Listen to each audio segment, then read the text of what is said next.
Ladies and gentlemen, boys and girls, welcome back to Hollywood After Dark. It is Monday, the 6th of December, 2022. Tonight, we're going to be talking about Avatar: The Way of Water, getting its reactions from the London premiere, and has James Cameron done it again? Also, Black Adam. Ooh, that's a flop. Alita sequel, maybe? I don't know, a whole bunch is going on. I'm still recovering from the flu, but let's dive into it. Hollywood After Dark, folks. Let's fucking go.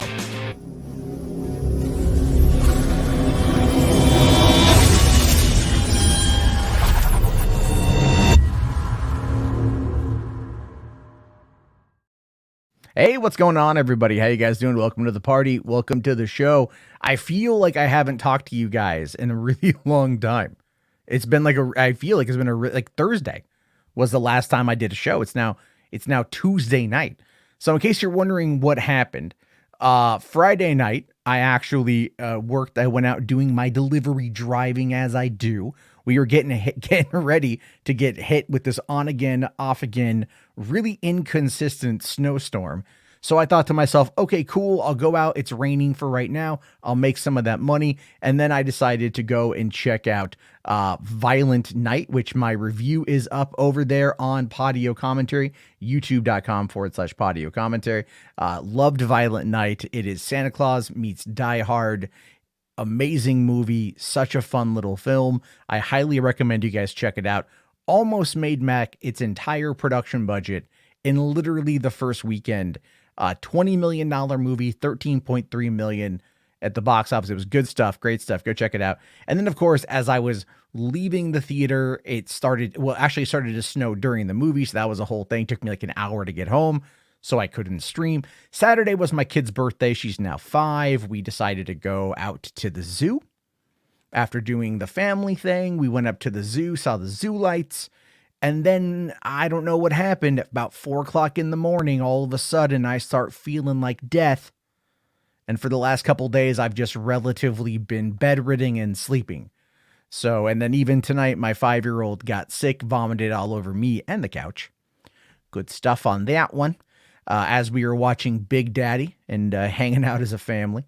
So it's been a very tiresome couple days, but I was like, I gotta stream, I gotta talk to you guys, see what's going on, see what's crackle action. And then also we do have RJ, who just had surgery. He got his tonsils removed, I think. He's listening while he's laying in bed. This is his first day of post-op recovery. That sounds so weird when you say it like that. You know, you're just like, it was your tonsils. That's post-op. No, but I'm hoping that he's okay. I'm hoping that he's good. Obviously, RJ is ever vigilant, ever watching, and ever scheming. Never underestimate the RJ on this one. But man, oh man, God, what a lot going on today, right? A lot going on here. Mladen here says, I watched Violent Night in theaters. I loved it. Goddamn right.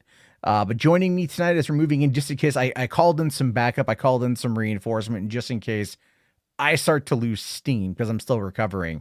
Even though my fever has broken, I'm still really hot right now, like not in a good way. So joining me is Chris, the bipolar Jedi. What's up, dude? How you doing, buddy? Chilling. I had to, man. You know, the minute you left, and I'm not trying to stir nothing up, I'm just saying, the minute you left, dude starts talking shit. Wait, here's a lot of people start talking shit over there. Why do they wait? If you have something to say, should have said it then about the insane argument. About, look, man, I'm not going to drop names, but I'm just going to say, you know who I'm talking about, and I just don't like that guy, man. Well, I think, you know, again, like, look, I at this particular point in time in my life, I've come to the realization that there are people out there who don't like me, and that those people are genuinely wrong. So about a lot of stuff. But look, when you're a smug egoist, all right, you can be like, doing this gig requires you to have an ego. Let's be fair. Okay. Cause you gotta put a persona out there. You know what I mean? Like, this is largely who I am. You've talked to me privately, you know, This is largely who I am. But I'm also like really chill, laid back, and just like to have fun with it, right? But if you consistently push bad information, I'm going to say something about it, because it's like, no, people, this is my biggest complaint with like movie news. It's one of the reasons why I'm having way more fun on Podio just talking about fucking movies and shit.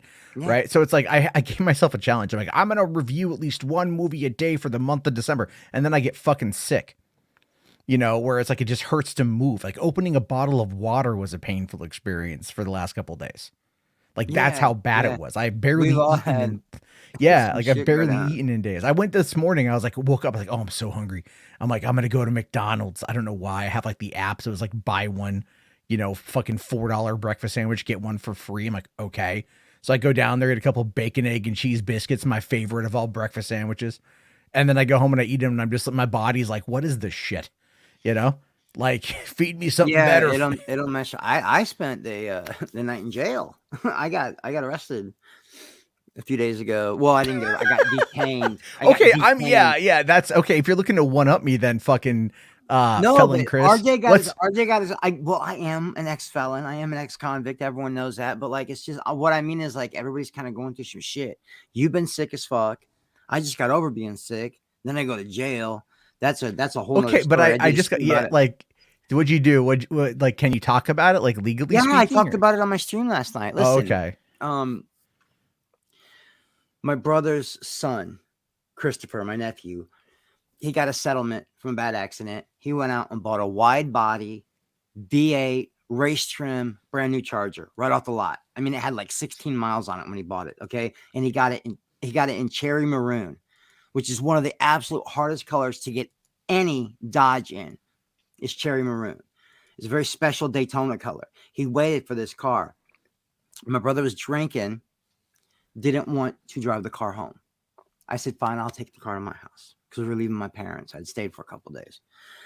I stopped at a Casey's. It's like a convenience store. It's like an Airco or an Amoco or whatever, you know. Yeah. And to get an energy drink, me and my two cousins are going to get the energy drink. We come out, and there's a state trooper leaning on the back fender of the driver's side car. And he automatically wants my ID. He's like coming in on me. And I'm one of those people like, I'm not going to let you trample on my rights. If I break the law, I'll show you my ID. But I haven't broken any law. I haven't done anything wrong. And you're coming at me like real crazy. Anyway, I was kind of copping an attitude. And it got heated.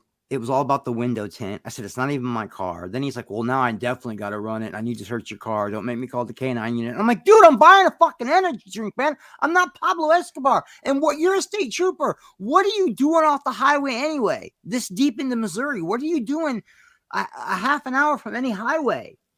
Well, a state trooper, I mean, just a state trooper is a state patrol officer. So they kind of jurisdict the entire state. I know, but they usually stay on the freeway. It just made me. I just got the feeling he was fishing. You know, Maddie. You know. Yeah. But I mean, but when you got a short fuse and a bit of a hot temper, right? Yeah. Like, you know what I mean? Like, sometimes. And I'm one of those dudes. I back the blue. You know, I respect cops. You know, I'm not one of those. Oh, all cops are bastards. I'm not that dude. But he decides that because I'm copping attitude, he needs to detain me. He put me in the zip ties. They weren't even handcuffs. There was the zip tie things. Puts me in the zip ties, but I let it go, and I had talked him into letting me drive home. You know, he was gonna make me leave the car there and threaten to tow it because, you know, I don't know, window tint. And when he turned to put me in the zip ties, his cuffs and his extra clip and his buttons scratched all the way down the side of the car. And like a giant scratch in it about that long. So he was getting ready to cut the zip ties off, and then I snapped out on him for that. He didn't give a shit, you know. So they put me anyway. The next day, the judge was like, "This is stupid. We're dropping all the charges, disorderly conduct, you know." And now I got to go through all the litigation of civil bullshit to try to make this dude pay for it. I was just really disappointed in myself because you know. My little nephew waited a long time for that car, and my brother trusted me to bring his son's car home, and I feel like it's my fault. I got a scratch on it, you know, and I lost my temper over that because I'm just sick of these cops that they break the law, they trick you, they manipulate you, they try to intimidate you into showing your ID. Let me search your car. Can I put my hands in your pocket? I know my First Amendment rights, I know my Second Amendment rights, and I know my Fourth Amendment rights, and it's just It was this whole, and then I came home and started studying this stuff. Matt, this shit happens all the time. There are tens of thousands of videos of people with the same exact shit happening to them that happened to me, almost word for word. All the time. So, I mean, all the time. Well, I think it like, so for one, like you are, I believe you are legally required to carry ID, and a cop can ask for your ID. Yeah, he can ask for it. But I think like, but it's like for searching you, like probable cause, it's like, fuck, they'll make anything up, you know? Like I understand. I understand, dude. Fucking, I got pulled over. Well, one was really funny. So back when I was 19, I had bought a car from friends of mine, and I didn't know that they had put fake tags on it. Right. So like, I'm in the process of trying to get the car up to code to get it through California smogging, the DEQ, whatever. Right. There's a whole new different. There's a whole thing out there for that. Yeah. I forgot about that. So I'm like driving it up to my friend's house, and my friend lived up in this like recessed neighborhood called Eucalyptus Hills. And I'm up there and stuff like that. And like, there's no cops ever up there, but there's like a couple 7-Elevens on the drive home. So I pulled into one 7-Eleven to get a pack of cigs.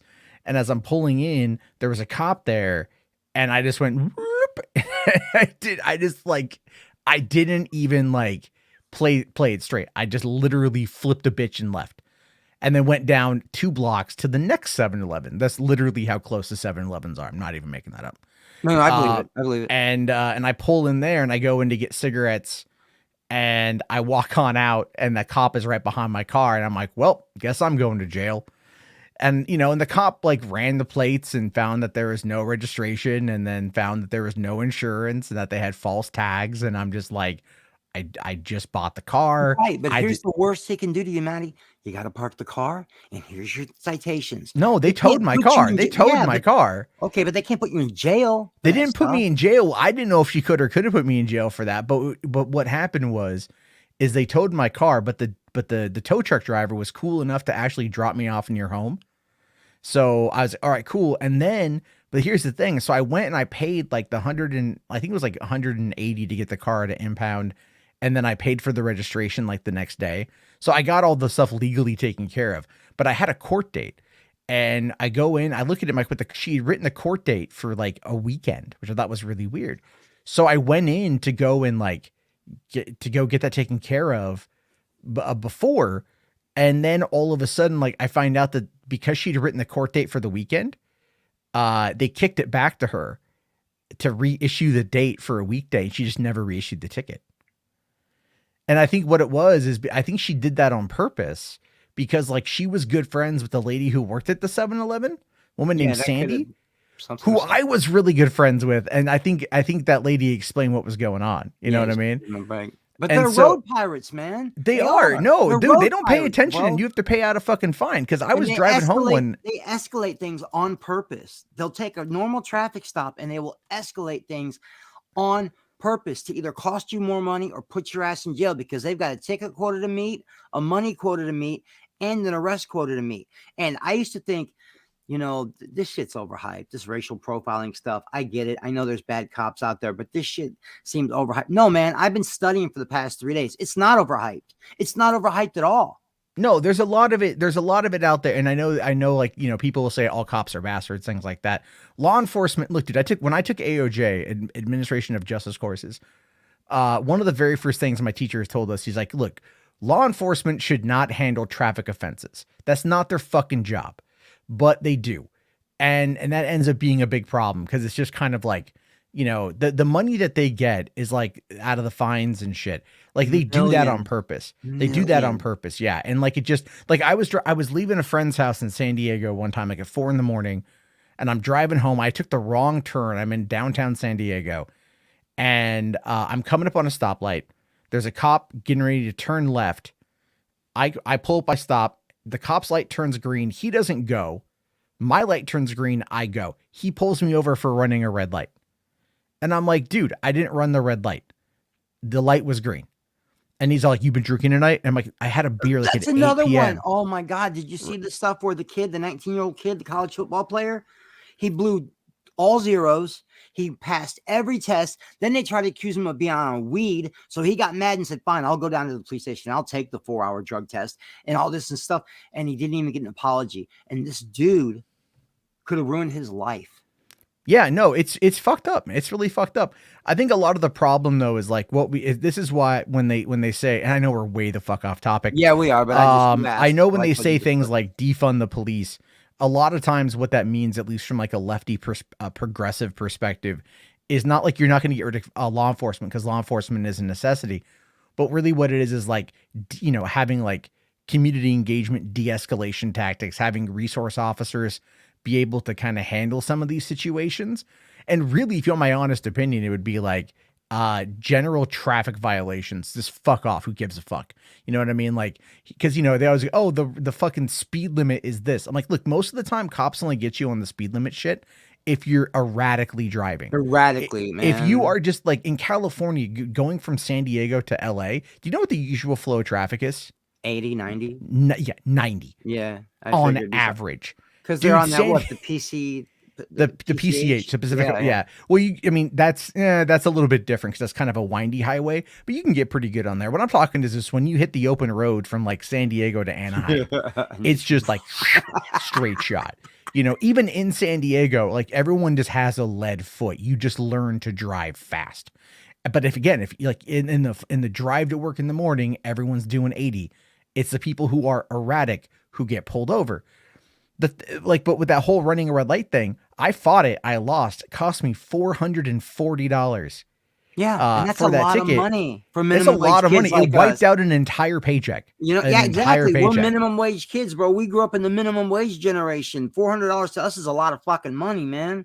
Yeah, and that's. I mean, like, oh, dude, I lived in San Diego at the height of the racer of the whole Fast and Furious. Oh yeah, the street racing shit, right? Because if you guys, okay, here's the thing with this: you guys have all seen Fast and Furious movies. Remember the first movie when they're driving through LA and they go to like different places and they're all like shut down highways. Yeah, they shut down the roads and they do it. This thing happened in San Diego as well. But imagine a whole bunch of military guys with a whole bunch of expendable income who are all buying these import cars or these muscle cars or whatever.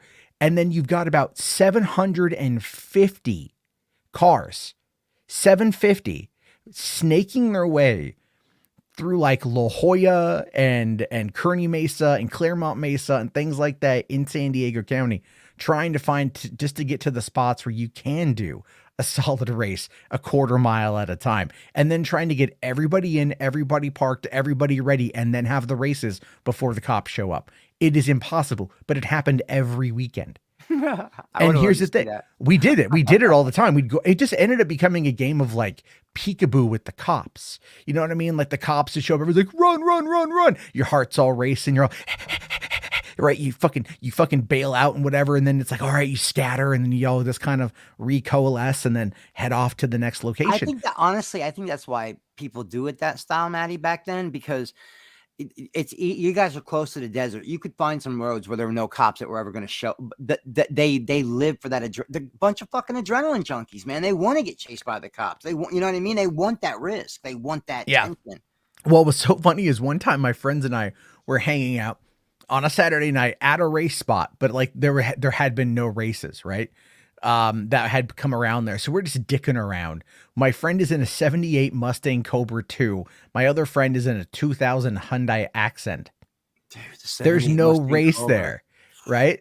There's no race there. Like what? A 92 horsepower versus a 278?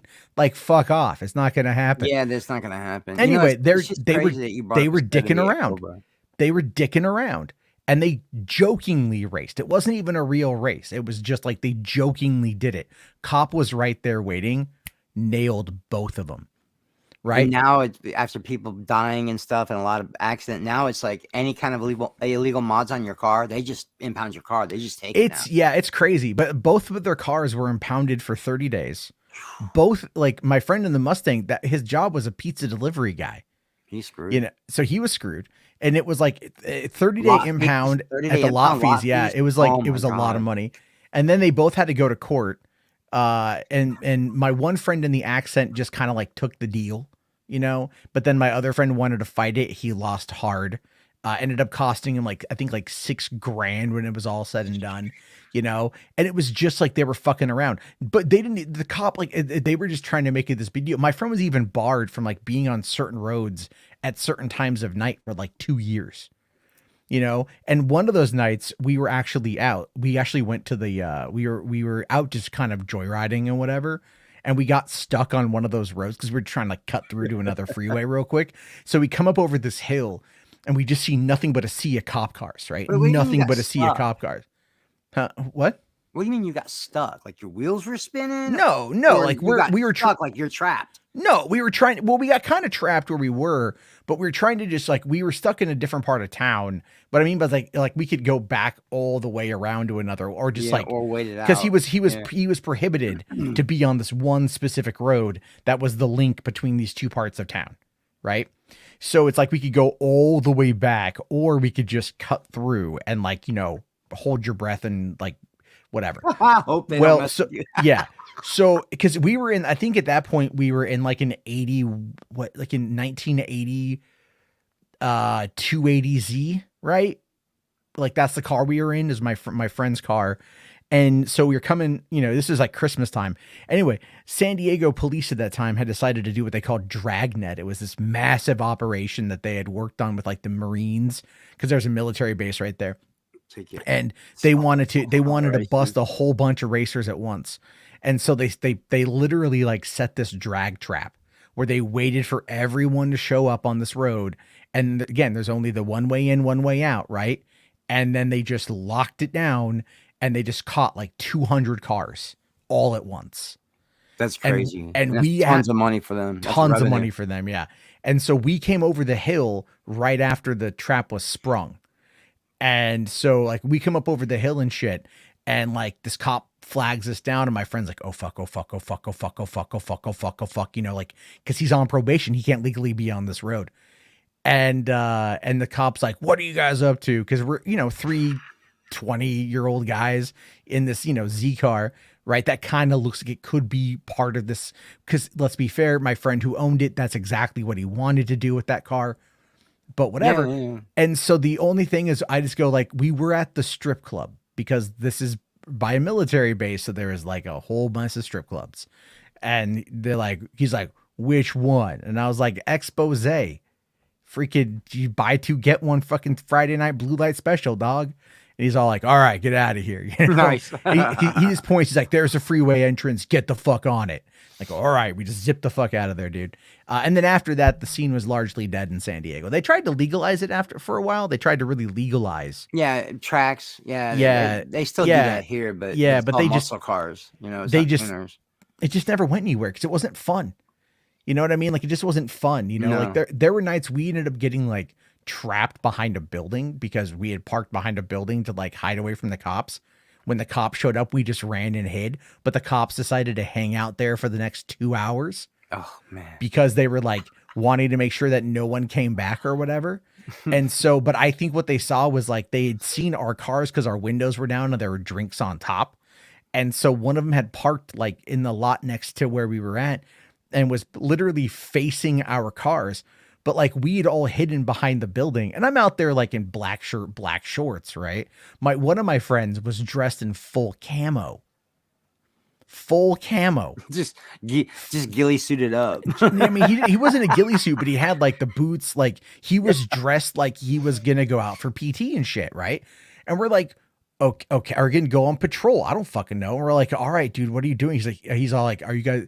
Bet you guys are glad I wore camo now. Well, another one of our friends, actually the same guy who was driving the Z car from the other story, because this was before then, he had actually ran across this road in order to get a better view of the races. Well, when the cop showed up, he got stuck on the other side of the road, which was just like the forest, right? So he ended up trying to like sneak around, and they caught him. So we're waiting, and they caught my friend in the bushes, and they're like, "What are you doing?" And he's like, man, you know, I was just like checking out the races and shit. And they're like, you got a car? And he's like, nah, man, my friend's bailed, you know? And they're like, all right, get in. And so they drove him like 4 blocks away to like this Shell station, and they dropped him off to call for a ride. So then he had to run back, and we didn't know what the fuck happened to him. All we know is we saw him get put in the back of a cop car, and we're like, holy shit, holy shit, holy shit. Cause only like 2 of us had cell phones at that point in time. And Yeah, that wasn't a big thing. Now everybody got it. yeah, That wasn't a right. big thing back then, yeah. So all of a sudden we're waiting. We're like, oh my God, where did Chris go? Because his name is Chris. Like, oh my God, where did Chris go?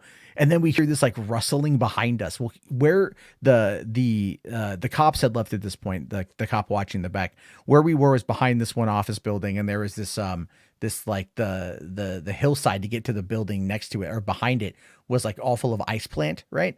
And so we hear this rustling, and then we just see Chris like leap off like the back of the building on the other side and like hit the freaking ice plant and tumble down the hill. And he's like, they're gone, let's fucking go. And so what happened was like he just ran back and waited for like they were already gone on to the next spot, and then he had to come collect us, and we got the fuck out of there. And that was the parkoured off a roof and rolled down. No, it wasn't a roof. Like it was just like it wasn't off the roof. It was off the back parking lot. There was like tiered. You know what I mean? Like it was like there was a hill. It was a hill. So they had like carved out parts of the hill, I guess. It's hard to explain if I'm not doing it correctly, but I mean, that's basically, I just think it's funny that he made it back though. That's how it was. That's just how it was back in the day, back when we went to these races and shit, you know? And so like cops have been dicks for years. I think is the long from what I'm trying to say here. No, yeah. So anyway, cause we're now a half hour into shit here. Well, so you like to bury the lead at the beginning. I wasn't gonna bury it. Oh, okay. And I need an energy drink anyway. So go ahead, get your spiel off. I'll be right back. Jeez. Fucking, it's like what, 1 a.m. there, and you're like, let me just do an energy drink, man. I mean, I can't really say. Well, these are my hours, man. And I game a little bit after this, because I've got nothing but downtime. All this shit going on with my dad. Oh, and stuff. yeah. So, you know. No, I understand. All right, I gotta find it because I ended up getting. There we go. No, that's not what I wanted there. I lost my article that I wanted to look at. But before then, all right, Resident Justice here, RJ asking the question, what do you think about Phil Spencer and Microsoft announcing a 10-year partnership with Nintendo for Call of Duty in order to combat Sony's attempts to shut down the Activision Blizzard merger? It's bullshit. Don't get me wrong. It's the right move. Okay. It's the right move. Like, put Call of Duty on the Nintendo Switch. And so then it opens up to more people. But the reason why I say that is bullshit is that if Call of Duty on the PlayStation 4, Modern Warfare is like, okay, look, I downloaded Warzone 2.0 and that was 118 gigs. So explain to me how the fuck Nintendo is going to be able to put Call of Duty on that shit. All right. Like, explain to me how they're going to be able to do that. They're not going to. They're not going to. So it's a nice thing. It's a nice gesture, but it's just simply not going to happen. All right. Wait, what are we talking about? Racism? What are we talking about? I haven't said anything about racism. Not tonight, at least. I've been good. The cloud version. Well, here's the thing with that, Moisture. We don't live gigs put on. You can't, dude. Plus, Nintendo is not gonna run a fuck. Do you know how much it would cost for them to put 100 some odd gig card? You know, like, no, they're not gonna do that.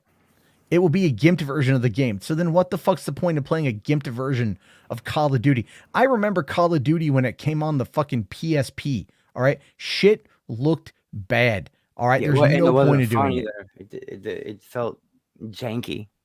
Yeah, it was a little janky. It was a little on the janky side. It was just like, this is the thing. Unless you're doing cloud gaming, which I know is what Microsoft wants to do, is cloud gaming. But here's what Microsoft needs to do. If you're going to enter into a 10-year agreement with Nintendo in order to bring Call of Duty to the Switch, what you need to do is enter into an agreement with Nintendo to replace the Nintendo Online with Xbox Live service.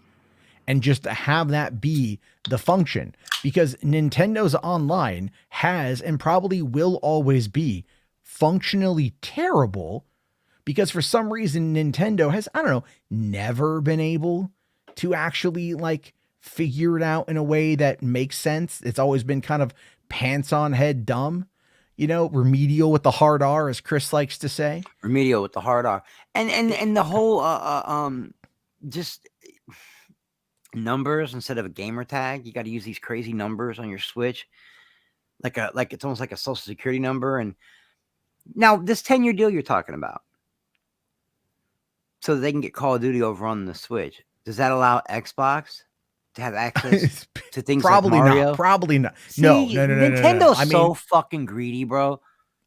It's not. Well, the thing. Okay, so here's the thing with Nintendo. Like, Nintendo has got problems, in my opinion, where they've always just been kind of like, they've always just had their head up their ass. Like, I think, like, as they take a more Western approach to like understanding their market, like where they stand in the market, I think they'll do a little bit better. But like, the thing is like when they stick to these like Japanese values in regards to like how they operate their I don't know, maybe I'm misspeaking on that. I know what you're trying to say. It always felt, but that did come off a little bit like tone deaf.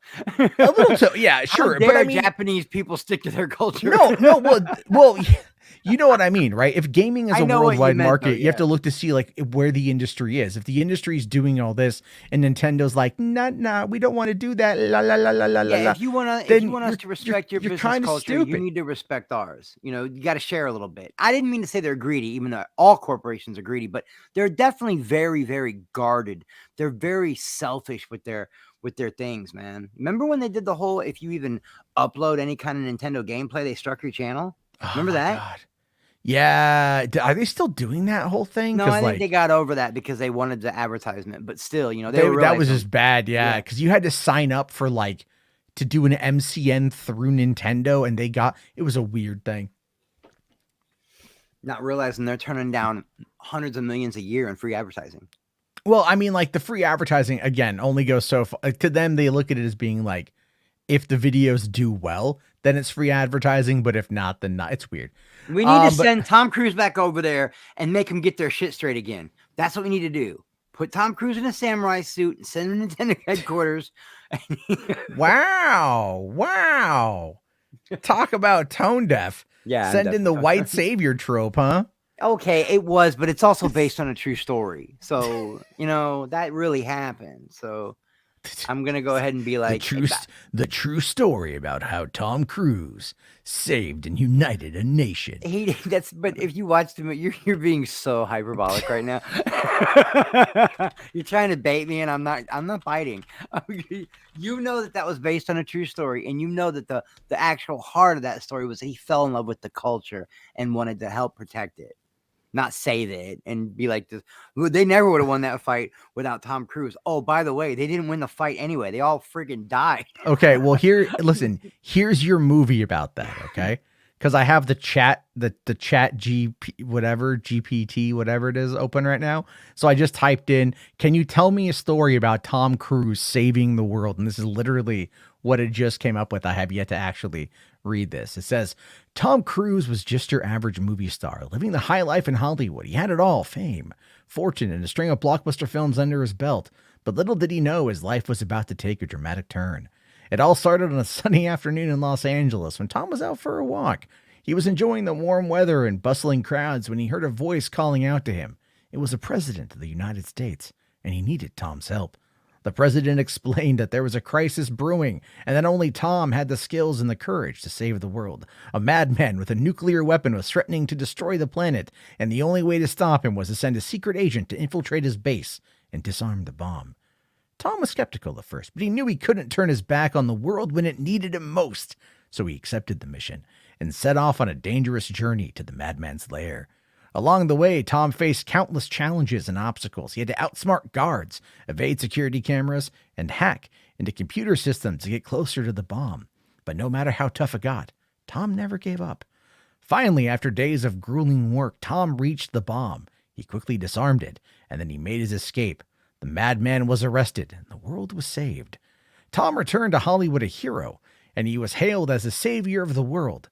And from that day on, he knew he was capable of anything, and that nothing could stand in his way. That was literally written by an AI in like 30 seconds, by the way. What? Stop, dude. No right? That shit. was written by an AI in like 30 seconds. Well, it's just Mission But doesn't it? Impossible. It's totally Mission Impossible, but Tom Cruise as himself and not Ethan Hunt. But Look, there are two Toms that could save the world if they wanted to. Tom Cruise and Tom Brady. Just saying. No, Zachary, this is literally a chat AI. This is like a chat bot. I just said, can you tell me a story of Tom Cruise saving the world? And it was like, yeah, there's a nuclear bomb and like only Tom Cruise can stop it. And let's be fair, if there was a movie that was kind of like the unbearable weight of massive talent, like the Nick Cage movie that came out earlier this year, that was about Tom Cruise in real life, he would be brought in. You know, the U.S. government would be like, Mr. Cruise, based upon your all of the hardcore training and work you do to prepare for your role as Ethan Hunt and Maverick from Top Gun, as well as Night and Day, and perhaps a little bit of Risky Business. We need to send you into like the Colombian jungles to infiltrate a cartel and take out El Sueño. I've been playing Ghost Recon Wildlands. I was getting ready. I was like, Ghost Recon. I just beat Ghost Recon Wildlands last night. So, you know, and that he'd be like, I'm in. And for one, let's be fair, that would be like really cool. It's also kind of like the premise to The Interview, you know, where it's like, oh yeah, go in to talk to Kim Jong-un and the CIA recruits you to kill him. It's a fun concept. But anyway, look, the AI chatbot does that shit, and that's awesome. And I think I found my new TikTok thing. Hey man. You know, I mean, these guys are right in the chat, man. I've been saying it for a long time. Skynet is coming. Skynet's already here. We just don't know about it yet. Yeah, we just don't know about it. When they plug that bitch in, we're screwed. Yeah, that's where you're at right now. It's just like, you're just literally everyone, all that, you know. And I am a Christian, but I will make fun of some of the Christian faith. Okay, I really will. I don't. I'm not a Christian, and I'll make fun of the Christian. I know, faith. but I don't believe that. Like, there was like a big boat with two of every animal on it, and Moses walked through a desert for 40 years. Like, I don't believe that shit. But I do believe in like a higher power and stuff. But I'll make fun of Christians, and I'm telling you, man. Well, what I love is when you ask a Christian to like kind of back up some of these stories. You go, well, you know, I mean, it's not like literal. Yeah. You know, you're like, all right, buddy. Okay. So the story of Jonah and the whale is just a parable. That's what it is. Yeah. All right. It's like an Aesop's fable kind of situation. I get you. So then why do people actually believe it? Oh, I don't know. Anyway, has Jarbo used that AI art generator? I have, actually. Where was I going with the Christian thing? That's where I came up with this bad boy right here. Matt, where was I? That's awesome. Where was I going with it? Why did I bring up Christian? Oh, I remember, because they're like, oh no, don't take the number of the beast when it happens. You don't let the government track you. Don't take the number of the beast. Don't do this. Don't do that. Blah blah. And people are like, yeah, man, they're not going to track me. I'm not, dude. You hold your phone every day. They're already doing it. That's where I was going with the Christian. Yeah, that's actually very true. It's like people who get upset like all these companies have your data. Well, I mean, like, yeah, if an app is free, you're the product. Sorry, it's kind of like you are. That's kind of how it works. It's like YouTube. Like, I make money by making videos. The videos run ads. Also super chats, which I'll get to in a second. Thank you guys. Religious fans were the first WWE fans. Because I remember that he's carrying over the fight. He was trying to pick with you on Max's stream about wrestling. Spherical makes They kind of were. They kind of were. Man. Yeah, man. They kind of were. But anyway, okay. All right, let me get to some chats. I got okay. Yeah. So, voice of the Emperor for $2. It's my birthday tonight. Read the super chats. Okay, fine, thank you. Because he says here at first, would you be willing to review a book that I wrote? I can't guarantee I could get to it. I really don't have a lot of time. If you had like an audiobook version, that's something that's different. I don't know also to what capacity I could quote unquote review it. I mean, that's just, I'm being honest. Like when I say that, it's nothing personal. It's just like, I don't really review books. So there's that. But if you've got like, if the book is already out and it's not like a manuscript or something, if it's a manuscript or can you read my idea, that's a different story. You know what I mean? Because I don't really want to do that. And that's nothing personal. That's just all like, that's just as a creative, I don't want to do that. But if it's something that you're already actively marketing and actively trying to sell, there's I guess there's that. I mean, but if you, for me personally, if you have an audiobook, that's way better. Cause I'm in the car and I listen to shit like all the time. So that's to me the easiest way for me to ingest the content. So yeah, but otherwise, I mean, probably if I'm being honest, probably not. And that's just because I just simply don't have the time. Dude, even one of my good friends from over 20 years, like sent me his book like 2 years ago. And it got moved and I just found it. I was like, oh shit, I gotta read this. I bought 10, 5 hardcover and 5 softcover of Lungas. But back when I Did you actually read liked it? them. Well, all the people at the shop read it, and it's not bad. It's political fantasy. It's kind of like some D&D type of stuff. It's actually pretty good what I did read, but I'd have trouble remembering. Okay. But you know, I mean, I try to props support, to Lunga for like, yeah, for selling it the way that he did. Like, yeah, and he's an author. I mean, I don't really get along with him anymore because he's got a bloated ego, but you know, his book's good. He's an author. I ain't never wrote a book. You know what I mean? Yeah. I don't think I could ever like. I mean, I have like stories I could adapt. I'd rather write screenplays, right? Or like, I'd rather like turn it into like an audio podcast, like a radio drama sort of thing. Yeah. Listen, Voice of the Emperor. Here's what you should do. Here's some advice on this book thing, real quick. If you have a YouTube channel, do what we're doing now, but just read your book, and then send out links, and people will come listen to it over a period of time, and they will all give you a review on your book. You know. That's what I would do because people, dude, audio. What's Audible? Audible's the future. You know what I mean? Audiobooks are the future. Like, well, it's not just audiobooks are I mean, you're right. I don't disagree with you, but it's like it's audio plays.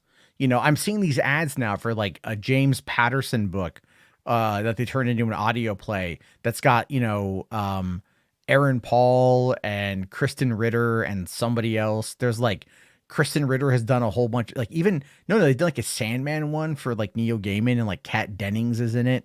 The thing is, audio dramas have been really popular in the UK for like ever. You know what I mean? Like ever. And so they never really like blew up here in the States. But I mean, with podcasts, it's kind of like, you know, yeah, it's a thing. But I've met people who used to do it like years and years and years ago. And I've actually done, one of them is a show called The Byron Chronicles. And I voiced Jack Frost in one of the Christmas episodes. you know, I was gonna say, man, you do have a radio voice. The whole I got a face for it too. Well, I wasn't gonna go Yeah. there, but what I mean is, you have a good voice for like. Well, when you're reading that Tom Cruise story just now, the way you were emphasizing the words and stuff, Dude, I know. you're like really good at that. Everyone tells me I have a voice for radio. I sound like Joe Pesci on helium. What the fuck are you talking about? I have a good voice for radio. No way. No, well then, hold on. If that's true, I want you to say a line for me then. I want, you know, the line? for a fucking aspirin. No, I was gonna say whatever Leo wants, Leo gets. Oh yeah. Lethal Weapon 2. Yeah, Leo gets. I forgot about him. Whatever Leo wants, Leo gets. Okay. What I do is, yeah, man. I really liked him in that, man. He's like really funny. He was good in the Lethal Weapon movies. Yeah, those are all good. Not right now. Voice of the Emperor. I'm not bringing in a lot of people. It's not really a thing. And Goblin, I'm just bringing Chris on tonight. Keeping it small. I didn't even know you were going live tonight, but I was just over there and I just felt like Max is trying to have fun. He's excited about Avatar 2. Okay. And there are people trying to provoke him on purpose. There are some undercover instigators that go over there. And then you get this real Max is just trying to have fun, but you get a lot of people on that panel that start dogpiling, and it starts to feel like a Geeks and Gamers stream. Well, the problem with Max, and they were like kind of going in on you, and I'm like, why? Well, for one, I'd been poking at him for a while in the chat as I was like compiling stories for tonight that we haven't even got to yet. We're 45 minutes in. By the way, 103 people watching. Smack the like, guys. Tickle that shit. But I'm just saying, it's generally like, no, my thing with Max is, as I've been away for a couple of days, it's just like a lot of that's just noise over there. You know what I mean? It's just like really uneducated takes. That's my biggest exactly. And I genuinely that sounds bad to say. But no, Max is a smart guy. I don't think Max has an Exactly, and I've educated had my taste. beefs with him. Me and him have gone at it with each other a few times, man. But some, boys fight, and then Yeah, they're boys yeah. again later. But no, McLeod, I legit, genuinely care about Max. I care about him, and I know what he's trying to do. But you get other people in there that are always just like, I don't want to say his name because I don't want to give him any kind of clout, okay? But I think his content sucks, and I think he sucks, and I think he's an undercover instigator. I think he's a hack, and I think he just always wants to pick fights with people and try to like out scholar them. Like he's trying to portray himself as this like, I have this big vocabulary. So how'd you say that word, Max? Max, wait. So what you're saying, Max, is you think this, and it's a constant thing with this dude, man. And Well, the thing is like, yeah, he is who he is, and rational. Yes, it's Tony. I'll say it. I just don't like the dude, man. I don't fucking It's like Robotic Dre. Sounds like Tony. It's Tony. Yeah, and I just, Yeah. I just didn't want to cause any bullshit on your platform. You know what I mean? So I No, wasn't well, gonna the say thing his is, name. I don't. Well, you know me, I don't tolerate bullshit on my platform. But Yeah. and I'll go to Max's and I'll cause shit. But I go to Max, like I try to like. This sound like so like egotistical, but it's like when I was on there tonight, and I'm just like, why don't you talk about these things that you like? I've been trying to watch more movies. Like tonight, I watched Big Daddy. Hadn't seen that since the fucking 90s. Because like Adam Sandler, yeah, really, it's on Netflix. Yeah, it was really funny. fun movie. Forgot how much I liked it. Now that I'm a parent to a 5-year-old, it slaps a little different because it's like I get all of it now, a lot more than I used to. And then when but like I watched like Bullet Train last night, and then the night before that we watched Thunder Force with Melissa McCarthy. I'm exactly. And some of these movies that everyone's like, oh, it's woke garbage, it's bullshit, and I was letting that shit get in my head. I watched Thunder Force. It's a little cringe, but it's a fun movie. Dude, but Bullet Train, amazing. Yeah, I was surprised with Thunder Force. I was really surprised. Like it had a couple stupid moments in it, like that were just kind of like whatever. But like the whole Jason Bateman and Melissa McCarthy romance was actually really funny. Yeah, and Jason Bateman just like he plays half crab. He's a half crab. Like he was bitten in the testicles by a radioactive crab, and he became half crab. That's his superpower. Such a crazy, right? And it's just, Jason's but one he's of those like dudes that I've been watching since I was a kid. He was on a show called Valerie. It was a sitcom. That's before my time there, buddy. It was an '80s show with the girl that played Rhoda. Gilda? Yeah. And she was on some old show with God, now I can't think of his name. Bob Newhart. She was like, anyway, she was a 70s girl that was, with the girl that throws her hat in. Anyway, that's where Jason Bateman started. And sorry. Was that a Laverne and Shirley reference real quick? The girl who said throws their hat, or are you thinking of Mary Tyler Moore? Mary Tyler Moore, yeah, her best friend, and all those old Mary Tyler that later on became Rhoda, and then she was on the Bob Newhart show. Anyway, she had a show called Valerie, and then she got caught saying some racist shit, and this is in 87, 88, and they were like, "Bitch, you're fired!" Like they fired her hardcore, and then the show became the Hogans. But that's where Jason Bateman started, as far as I can remember. But I also seen him in some movies. But later on. He was one of those John Travolta stories where Jason Bateman kind of fell off the radar for a while. Then he just came back with like what was that big comedy show that everybody loved with a girl that just died? That played on. She was also on Archer.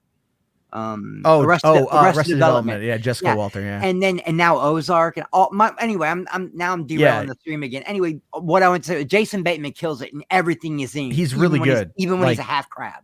I'm saying he's a half crab. It's really funny. But you have to admit though, the dinner scene with the grandma was fucking funnier than shit. Bro, that was like, I was surprised by how good Thunder Force was, because like it looks stupid. Like I've seen other Melissa McCarthy comedies that I thought were just dumb. The puppet one wasn't good. I haven't seen Happy Time Murders, which I love puppets. I love raunchy humor. But like, I'll have to watch it. I'll have to watch it. But it's kind of like going into Thunder Force. I was like, all right, whatever. But I'm like Octavia Spencer, who I love, Melissa McCarthy, who I've been a fan of for a long time. Ben Falcone, her husband, who directs these movies. It was like his story. Yeah, he's funny. They have a good dynamic and whatever. But like her and Jason Bateman, because they were an Identity Thief together, and that was pretty funny. Yeah, that one was funny. And so it's like, but just them having Thomas, that's where I discovered her. I'd never really been on the Melissa McCarthy train, and then I saw her in Bridesmaid, and the part where she stole all the dogs and she's driving by waving like, "Look, I stole these dogs." I See, almost you got to pissed go back. myself. I laughed so hard. Go back to 1999 and Go. The movie Go. She's in Go. Oh yeah, she's the one. cashier. Yeah, yeah. Right. Oh my God, Go with Timothy Olyphant, Sarah Polley, Katie Holmes. Katie Holmes. Taye That's Diggs. one of the funniest movies ever. That's such a great indie film. Pulp Fiction for fucking indie kids, right? It's so good with the, because you know who directed that one, right? No, that was Doug Liman. Wow. Yeah, Doug Liman did Swingers, which is such a great movie. It's money. Yeah, and it's that money, was baby. Such a low budget indie film, and it's such a young Timothy Olyphant. Yeah. And like the end, he shoots him in the arm. Like, it's so dumb. Oh no, that's such a great movie, dude. You got Jay Moore, Scott Wolf, Jane Krasinski. That movie's got so many people in it for like the brief amount that are huge now. That are even back then they were kind of big too. But if I'm not mistaken, the girl that was selling the ecstasy, that had stolen the ecstasy and all that shit and was tricking people into buying aspirin, was that not the same girl from Zack Snyder's remake? Sarah Polley. Yeah. Okay. So man, I knew her from somewhere. That's a great. It's such a great movie, I gotta find my copy of that again and watch it. I can't believe you brought up Go. Now you're making me want to go sail the dude. I'm kind of like in this weird mode where I saw a trailer. Maybe I watched this on. I was flipping through Netflix or something. I don't know. I saw something pop up yesterday for Empire Records, and I was like, "Yo, I haven't watched Empire Records in years." Oh, I love it. Because everyone's like, "Oh, every day is Rex Manning Day," and I'm all like, yeah, I get the joke and everything else. And so I just, again, like I really, going back to watch Joe, that actor. I never think of it. He's in Love in a 45. He's in some really good indie shit. He played the kid with the long hair in Dazed and Confused. He was what's his name in Dazed and Confused? Slater or something like that. When he takes those pills and they're like, "How's it going, man?" He's like, "It's fixing to be a lot better." That guy? Yeah, the only dude with the they all had long hair, but he was like the hippie, and he's like, "Hey man, the hippie, bill? Yeah." That's Joe. That's the guy that lost all the money, and Oh my God, that is. Whoa.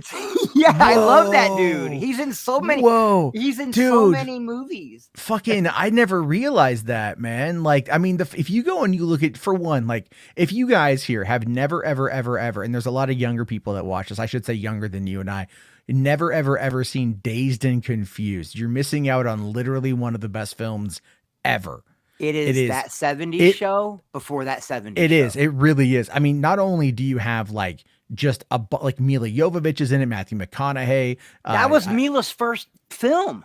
Yeah, Joey Lauren Adams is in that. God, like one of the triplets. Ben Affleck. Oh, one of them was it one of the Marsden. Londons? The London, it was the Londons, like Jason London, Jason or Jeremy. Yeah. I always get the two of them mixed up. Amazing muscle cars, all through that. Matthew, that's where Parker Posey. All right, that's where that came from. Well, not only that, you got Parker Posey in the movie. You got Ben Affleck Parker in the movie. Air Raid, you freshman bitches. Air Raid, fry piggy fry. Fucking like all the I mean, dude, it is like. The soundtrack is to die for. It is such an amazing soundtrack. Great. And they didn't use like all the retro shit. They used songs from Skinner like Tuesday's Gone instead of Sweet Home Alabama. You know what I mean? you hear yeah. I mean, Linklater really brought like this very interesting vibe to that movie. And that was the thing that kind of brought about the 90s renaissance that came out of Austin. And it's still, I mean, it's more corporate now than it used to be, but like Rodriguez and Linklater were from Austin. And they built out. I did not know they were both from Austin. Yeah, well, they built out. They co-own a studio together in Austin. That's where they shot like Sin City and a bunch of stuff. Is like they co-own a studio in the city because they both just love Austin. I rented that movie and The Stoned Age on the same night. Oh, wow. And they're both classics. I'm sure I've seen The Stoned Age, but it's been a long time. But for me, what it was is I was at my best friend's house, and his older brother and his older brother's best friend came over, and they were all like, "Hey, you guys watched Dazed and Confused yet?" And we're all like 13 or whatever, and we're like, "No." It's like, oh, you guys got to watch this fucking movie, you know? And they were all like diehard Christians, right? It's like, you know, don't watch the parents can hear that kind of shit. And so it's like, we watched it and like, that's what I mean, but like back then, like that's how I saw some of these movies was just like the older brother was like always kind of like handing them down, you know, like, Well, I was so in love with indie films at the time, Matt, that when I would go into Hollywood Video or Blockbuster, I would always go straight to the indie film section first. wait, hold on. Aladdin's like, is overrated. Is he talking about Dazed and Confused? I think he's talking about Dazed and Confused here. I'm gonna go. But some people it doesn't slap like it does. For us, like, you know? Okay. So look, I mean, like, I just have to ask the question, and it's nothing personal, but like, are you from America? And I think that's a factor, right? It's just kind of like because it's about the American. Aladdin, think about it. It is literally the last day of high school in 1976. It's the bicentennial.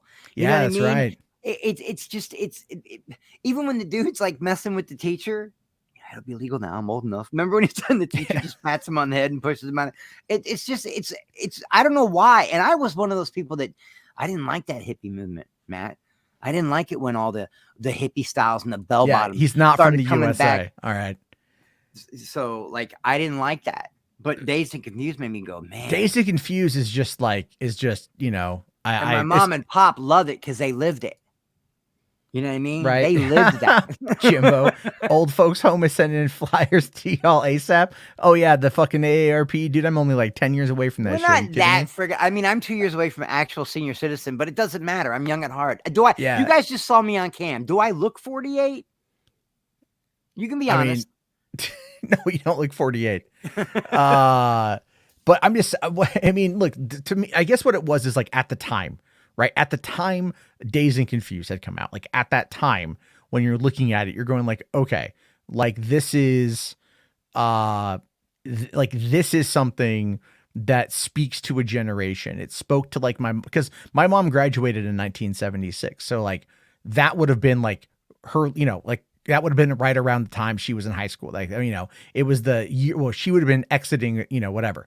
At that point in time, there was a show on Netflix a couple of years ago called Everything Sucks or Everybody Sucks. It had one season, but it took place in Boring, Oregon, the freshman class of 1996. Right. Well, Boring, Oregon is not too far away from Tigard, Oregon, which is where I was going to high school starting in the fall of 1996. So you have this show set in Oregon during the 90s about freshmen. The same exact year I was starting high school. Yeah, I can see why that would. So like for me, that was like, that's actually Sydney Sweeney came out of that show too. And everything else. But it was like the show didn't, I mean, but I'm watching the show and like they're playing Oasis, you know, and they're all this shit from the fucking, you know, from back in the day. Like, look, man, tomorrow is the 7th. Tomorrow is the 7th. 15 fucking years ago. 15 years ago tomorrow night is when I went to go see Spice Girls in concert 15 years ago. And it's one of those things. It was a great concert. I had a blast going and everything. What else is, why is December 7th bringing a, I think you might be thinking of December 5th. That was, or D-Day or whatever the fuck it was. No, that was not D-Day. That's June. My God, December 7th, Pearl Harbor. Oh, right, man. Yeah. Wow. God. Can anyone here answer Pearl Harbor on a Jeopardy?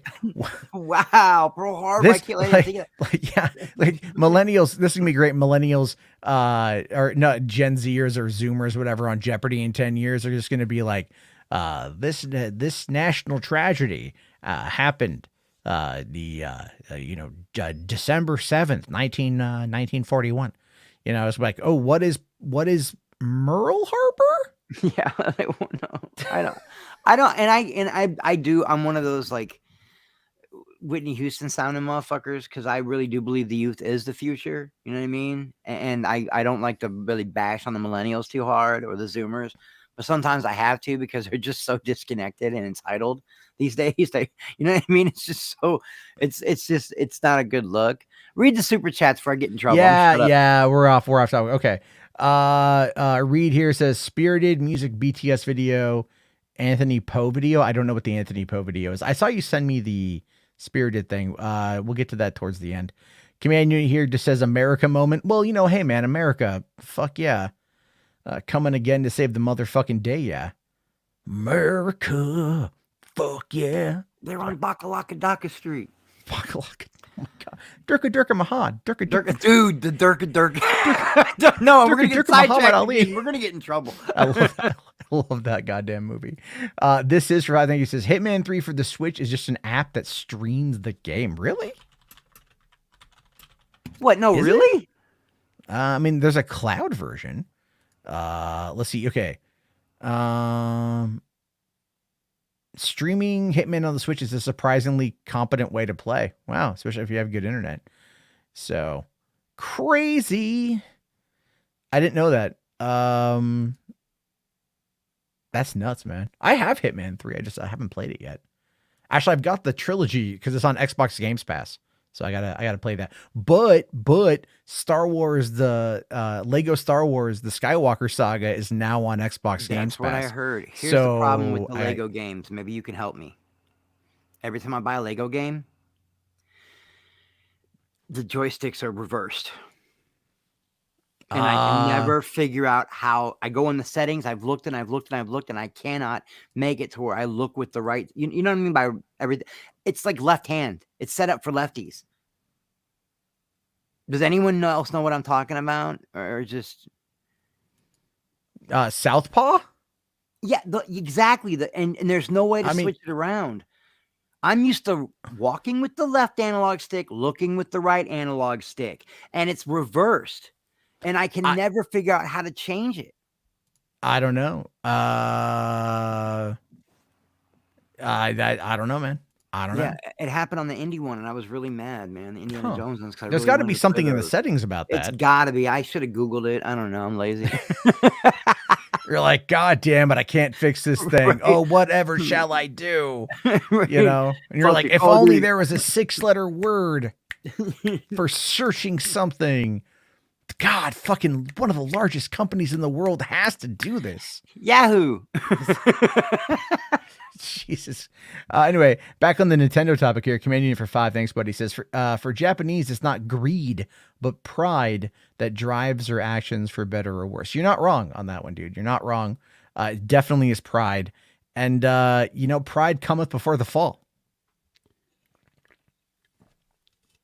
And I had to really stop myself from making a very insensitive joke. Man, when I was young, man, bro, my daddy always said, wear your pride beneath your feet. And I never knew what he meant until I got older. Now I get it. Wear your pride beneath your feet. Yeah. Command Unit here. Armor Pillar Reminder. No, I got it locked and loaded once we get to that point.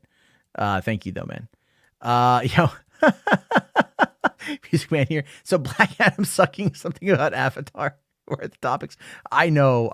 We got totally fucking sidetracked. And then Command Unit here also says 40K audiobooks and audio dramas made me a 40K fanatic. I would argue 40K is basically the British answer to Star Trek. I mean, I could see that. I could kind of see that. It does feel like that.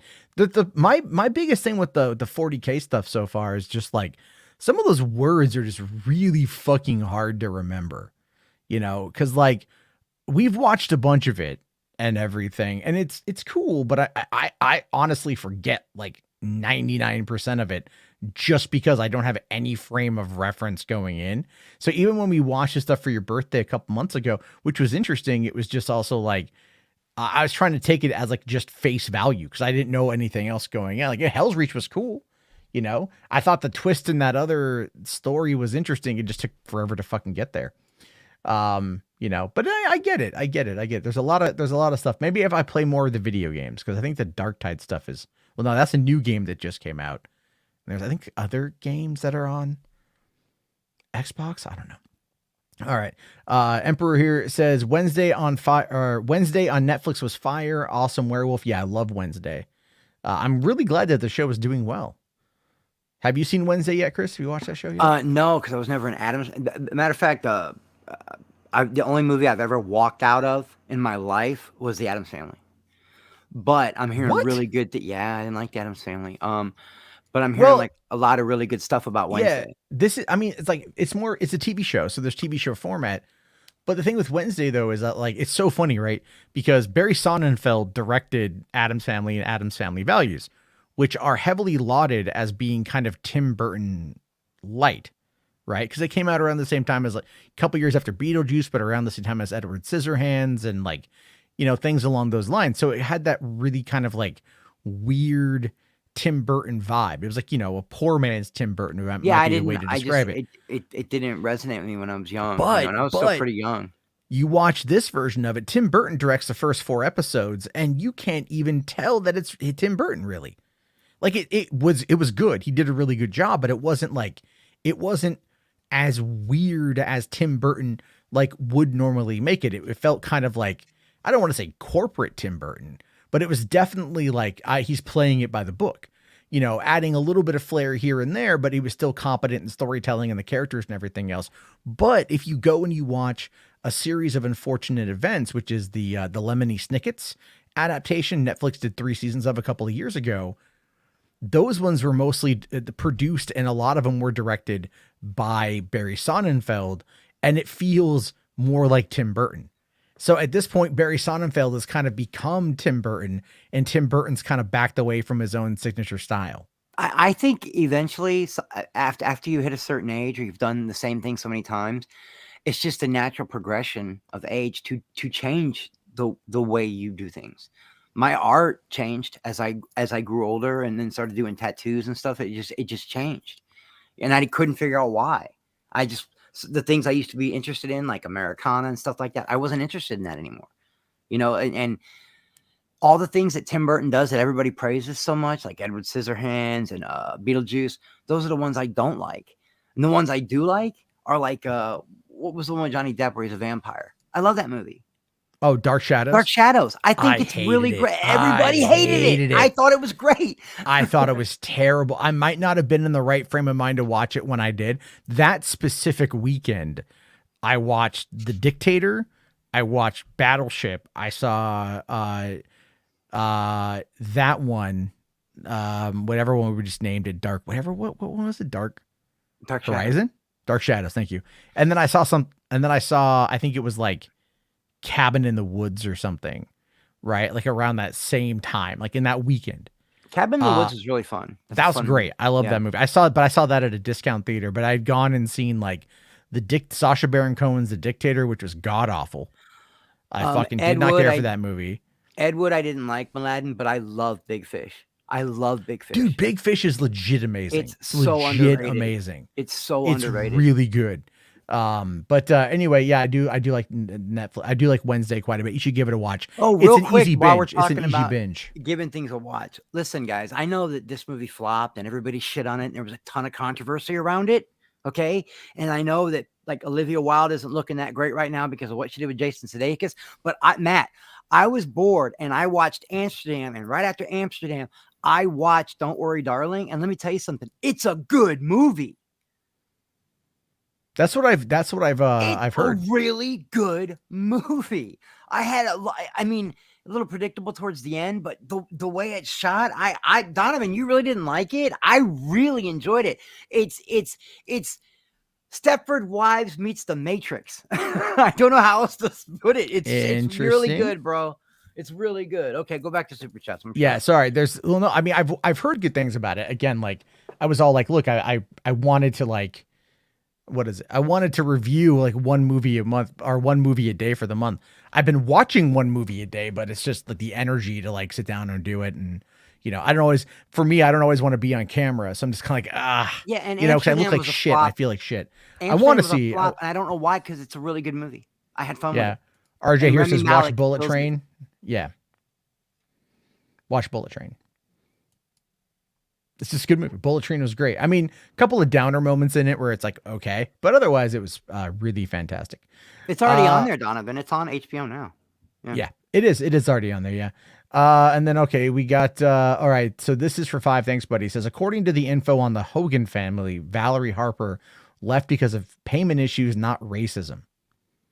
No, it turned out to be racism. Yeah. They spun it for her because she was such a big name.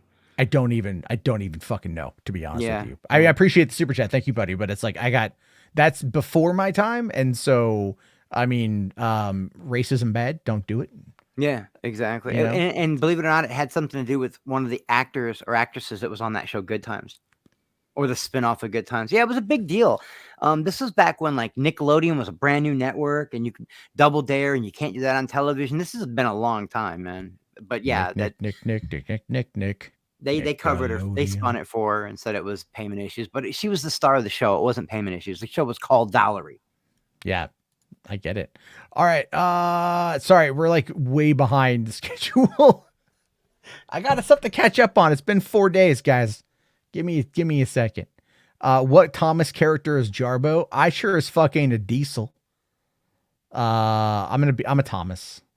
That was great in the movie, by the way. I love that. How was mid to late 80s before your time? Because I was like fucking 5 in 1987. You know what I mean? It's like Ninja Turtles were my time because I was the market demographic.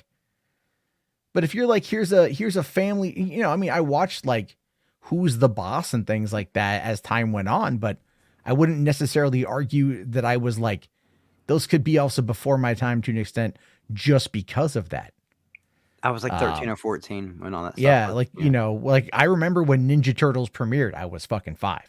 So that's kind of how it is. But I love those. My 5-year-old daughter now, we were watching this over the summer. We were watching top 80s cartoons intros videos one night because they couldn't. This is when like my girlfriend was on a cruise ship and they couldn't sleep, so they're sitting here with me in the living room, in the computer room, and we're watching them. And my daughter just goes like, Teenage Mutant Ninja Turtles, Teenage Mutant Ninja Turtles, and I was like, that's so fucking cool. You have no idea what you're saying. Really?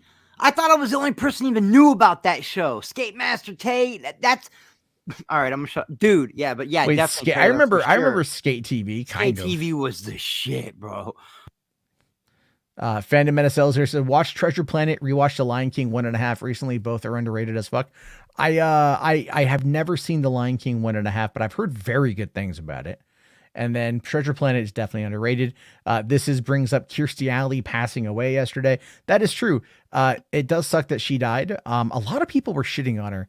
I know right away they were shitting on her. I mean, like, look, man, I know she's a Scientologist. I know she's a flat earther. I know she's a freaking election denier. I know she's pro-insurrection.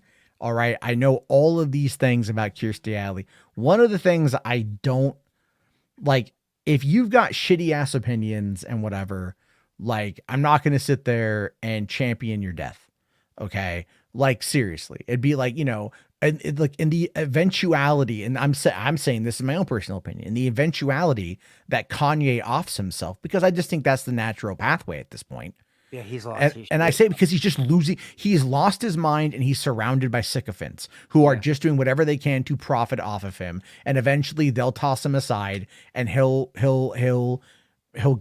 do something drastically dumb. And I don't want that. Because everyone's having fun laughing at him, and he doesn't realize that he's the butt of the joke. He thinks that he's being some kind of prophet, not working. But you had Kirstie Alley dying today, yesterday. Judge Mills Lane died today. Wow. Yeah. Everyone knows him as like, just Mills Lane, right? But Celebrity Deathmatch, get it on. Right? Like, if you were like me, we watched Celebrity Deathmatch back in the day on MTV with Mills Lane being the referee. Like Liquid Television and all that stuff. And then he also had Judge Mills Lane, the fucking show, where he had his own like fucking court TV or, people's court type show and shit. So it's like, Judge Mills Lane was a big name 20, 30 years ago. So he passed away today. That really sucks. And then, Spherical Manor says Bob from Sesame Street dies the other day. That is true. We did. People are just, then there was a guy who killed himself the other day over at fucking Disneyland, jumped off the parking garage there. That's Green Ranger last week. But dude, the fucking, oh my God, dude, the guy at Disneyland though was an elementary school principal who had apparently gotten into an altercation with his wife. She claimed he hit her, which I don't know if that actually happened or not. His words kind of make it seem like it didn't, but she made the claim, and California's got that like basically at fault state. So they immediately detained him. He's an educator, so he would have lost his job. He would have been put on leave. Would have taken years for it to get sorted out. He thought that everything he had worked for was over. So he posted this whole long thing to Facebook about it. And then we contacted all of his friends and loved ones to let him know that he loved him, whatever. Went to Disneyland, to where his dad was like the former musical director of the park for like 40 years. So that's what brought him joy. That was his childhood, effectively. Like and the he It's and a he Small fucking World place. yeah, and he well, I don't know if it was that, but like he threw himself off the parking garage.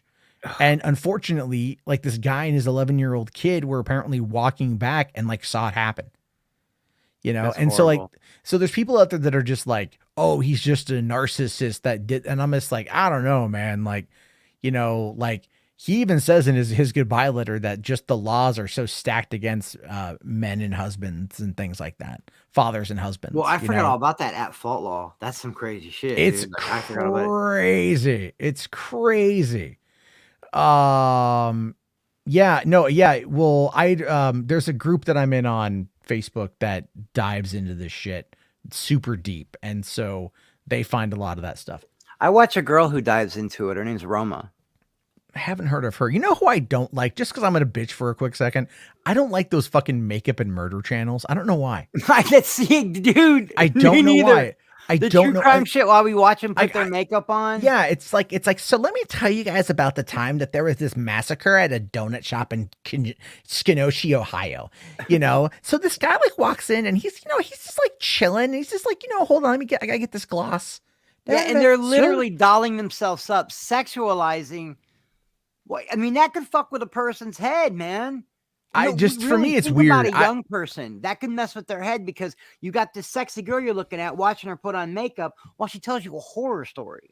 Well, I mean, like, I'll tell people, like, I do my stuff, where I get into the voice and I'm all like, it was a dark and cold day back in October, but I do that to set the mood. So, the mood is going to be like that, but it's not like, it's not like baby oil on yourself and put iron. You know what I mean? Could you just imagine that? Like,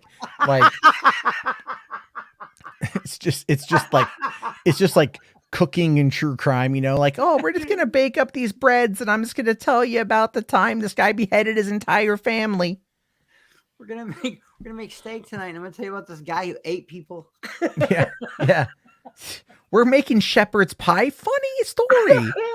Shit. It's kind of in line with this. Have you ever heard I of Ed Gein? really hate those channels, but I like Roma because she's alt and she's very she's for men's rights, but she doesn't do it in a toxic way unless somebody comes at her. You know what I mean? Yeah, I mean, I know the men's rights activist people. I like all the big namers. I've known them for years, and a lot of them are like really cool people. I got no issue with any of them.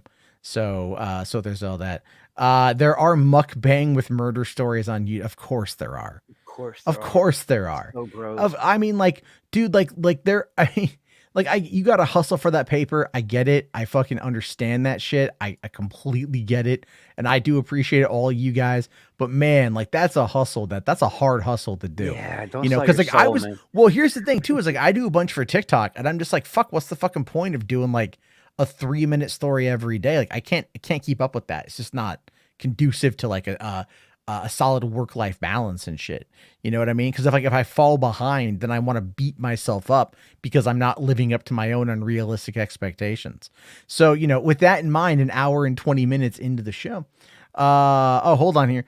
This is for 5. Thank you. Says the creator of Howard the Duck, Steve Gerber, died, getting revenge on Marvel Comics. A long and funny story. I should look that up because that could be something we're talking about on Deep Lore,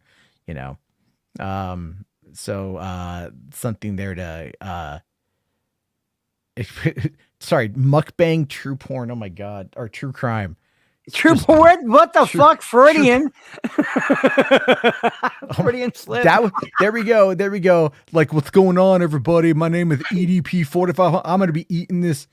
No, I can't say that. That guy's a pedo. Like, hold on. I'm just going to use this here. Give me a random username. I'm just going to use this one here. All right, here we go. Wow, they gave me a bunch of them. All right, my name is Radiant Raccoon. I'm going to be sitting there eating this new Wendy's chicken sandwich. It's spicy. While I'm going to be reviewing Riley Reed's Double Anal Squirt. Man, I like Riley Reed. I'm not going to lie. Bukkake mukbang. Let's see if I can get through my sandwich before she gets through getting glazed like a donut. I'm Man, just saying it's like now I there's kind of want to steal that name, Radiant Raccoon. dude, by all means, it's here's the other one. I said just here I said give me a random username. So this one here, Cosmic Explorer, Purple Unicorn, Sassy Sylph, Clever Coyote, Skyward Sailor, Radiant Raccoon, Mystic Mermaid, Dreamy Dragon, Glowing Giraffe, Serene Seahorse. Wow, they're all like, okay, I get it. I see what they're doing. A lot of it is like that. Yeah. There's just a lot of that kind of stuff there. So I'll have to check that one out. Put in the But bang and mukbang. That's funny. bang. Put talk about putting the bang in. You know what? That's a fucking great slogan.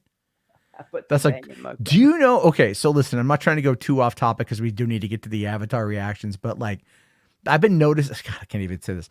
So a couple things I've noticed through research, and that's over on P Hub. There's actually like commentators about like porn reviewers are getting more prominent play, like on the front page, because they changed their whole front page outlook, right? It used to be like top views, like highest rated for you, whatever the categories or whatever. Now now it's just like one thing. And so like they have a different stuff. And I've also noticed that there's a lot of transgender porn on there as well. And I'm all like, for one, why are you recommending this to me? This is not what I'm into.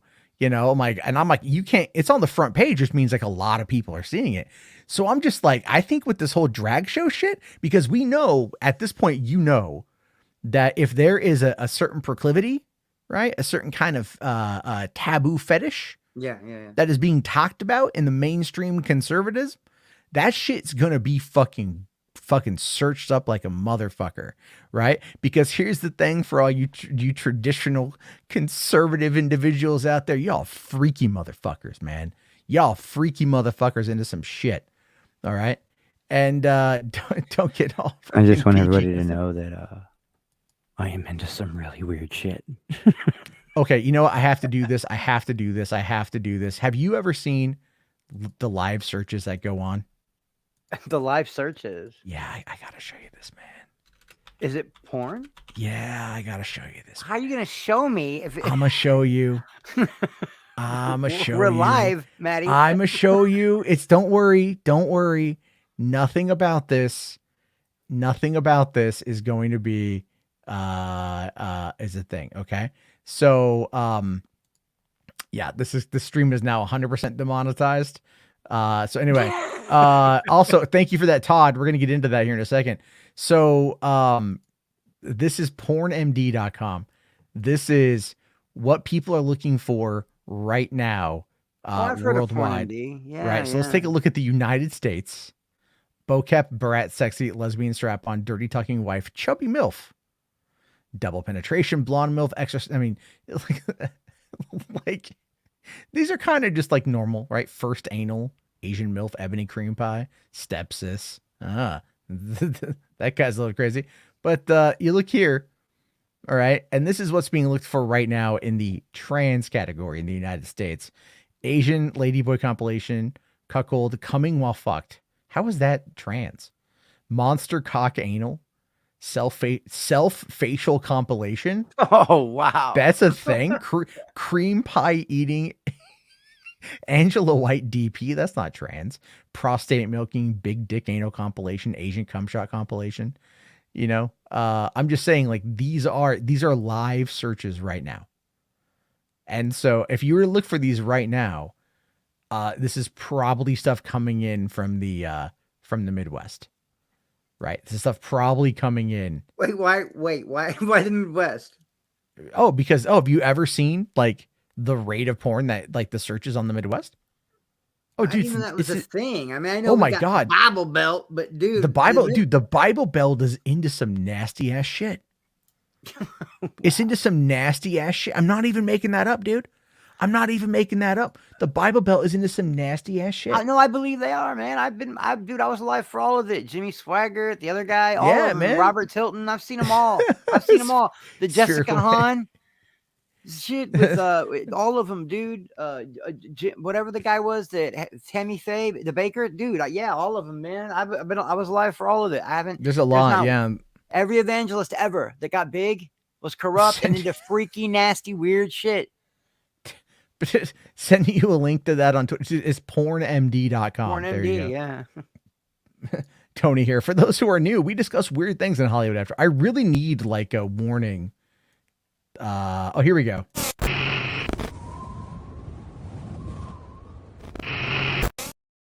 Right. I should say, I probably should have led with that, but I think that if people get upset at this point, all I can really say is, I'm gonna cry. I mean, it's literally in your bio. I say obscene things or something. I like say inappropriate things. Yeah, Yeah, like- I do. I think it's pretty funny. All right, let's see. Yeah, I'm just saying, like, this is kind of what happens when we get talking about a bunch of crazy shit. All right. And again, the views go up, the views go down. It is what it is. But we do got 25 likes with 93 people watching. We can get to 50. I believe in you. I have faith in you. So why don't we move on? I'm on the show. Did I even hit like? Oh my I don't god, know I'm a if horrible you- fucking yeah, person. it's okay. All right, Todd, we are going to get to your super chat. We're just going to go through the Avatar reactions. This is what I've been really excited about, is because like I really want to know how Avatar 2 is gonna hold up, you know, because a lot of people like to bet against this movie, you know, and I think a lot of it has to do with people who are just saying like it has. I think in my mind, what it has to do is it's a king of the hill, right? It's king of the hill. It's how often do we look at something that is popular, something that's like been very profitable, made a lot of cash, and go, it's not worthy, you know, because we do like an underdog. We as a society like underdog stories. Yeah, we do, but I don't think James Cameron will ever fit into an underdog category. No. I was over on Max's stream and I'm all like, tell me a bad James Cameron movie. I'll wait. Dude, even if you don't think Titanic is like a great movie, it's still a pretty decent fucking movie. Before Avatar, it was James Cameron literally knocked himself out of the top spot with Avatar. Titanic. Yeah, because it was Titanic, yeah. And then it was Avatar, and we're talking about a guy who, dude, I would never. But now the story's a little weak in the first one. Well, it's not weak; it's just been done before. But and I know technology's come a long way, and so has special effects. But James Cameron is one of those guys that spearheads new technology all the time. So we're probably going to see even more new tech now. And when that came out in 2009, I know it's been like 12 years, but Avatar wasn't just a movie; it was an experience. It was almost like a Disney ride. Yeah. Like, you got wrapped up in it. It was the first time. I mean, there was 3D out, but it was all bland and shitty. And then you go see Avatar, and you're like, wow. And the third act was incredible. That fight, the home tree, and all that stuff. That shit was dope. I get it. It's Pocahontas and outer space and all that, but it's really well done. And I love Zoe Saldana, and I'm really excited for this movie. And all the people that look, it made almost $3 billion, man. So all these people talking about it was a dud, it was a flop, it was a fluke. That's the little millennial entitled Zoomers, or whatever that I've been talking about. You know, these little shits that like just want to bash on everything and won't let anybody be excited about. Like I see Mo Moon in the chat. Nobody gives a fuck about Avatar. No, you don't give a fuck about Avatar. There are a lot of people that do. Now, you have every right to shit on people that want to get excited about this movie, but we have every right to shit on you for wanting to shit on us. Well, I don't think understand where all this hate's coming from. So here's the thing, right? I know people that are trying to argue, no one cares about James Cameron, the Avatar. Long range tracking for the sequel is already it has a high end. I don't want to say this is what it's going to make, but it has a high end of 741 million domestic. So like, look, this movie is guaranteed to gross $1 billion.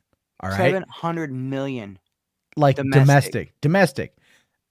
Do I think it's going to hit that? No, but could I see it doing like 600? Yeah, I do. I think it could, because look, it's going to launch next week.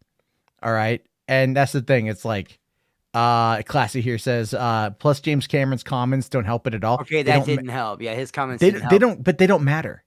But they don't really matter. They don't matter.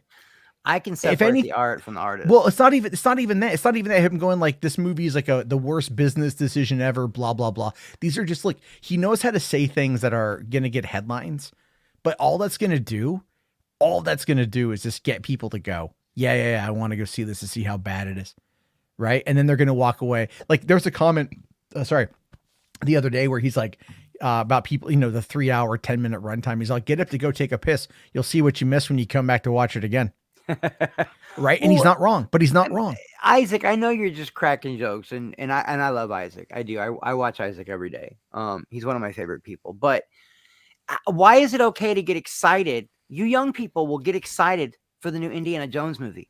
The first Indiana Jones movie came out in 1981. You guys were cum. You weren't even people then. You were cum. But everyone's excited about that. And it's okay to get excited about like, an 80-year-old Indiana Jones, but people that want to get excited over that's so 12 years ago. James Cameron. Keep betting against James Cameron, guys. Go ahead. Keep betting against James Cameron. Yeah. Danny here says, nah, dude, it's been too long. It hasn't. I'm sorry. Like it really, really hasn't. 12 years ain't shit, man. Like it's not in Hollywood. No, it's not. We're gonna see a lot out of it. Like Avatar is gonna have a lot. Donovan here says, give me Frontiers of Pandora game now. I have a feeling that a new trailer for that will drop this weekend at the Game Awards. Nobody's putting you in the hate group, Isaac. I'm talking about the people that were saying this, that the old people, because you made an old joke. You cracked an old joke. Old people. You know what I mean? And I know I'm boomery, even though I'm Gen X. I'm not a boomer, but I am. I guess by today's standards, anyone over 30 is a fucking boomer. So I guess I'm a boomer. But people, that is true. Get excited. Everyone over 30 is a boomer. Yeah, like I'm excited for the new Mad Max movie coming out. I'm excited for the new Lethal Weapon movie coming out. I'm excited, and these were all things that happened in the 80s when you guys weren't even born yet, and you guys love this shit. But we like Avatar, and everyone's like, yo, man, fuck that movie. Yeah, it's fucking Smurfs on steroids, man. It's gonna flop. I'm just waiting for like the F slurs to come out. And this is gonna be you do realize I know what James Cameron's doing, Matt.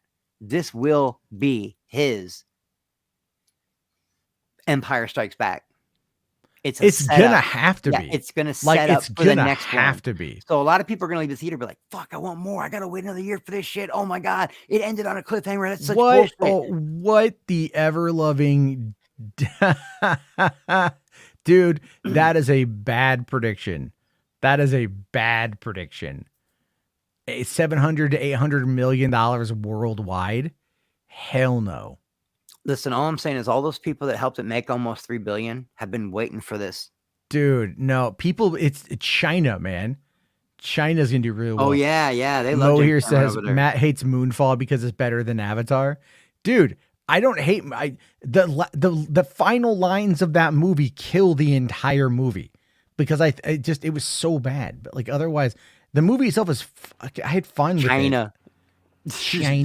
No, Moonfall was so bad it was good.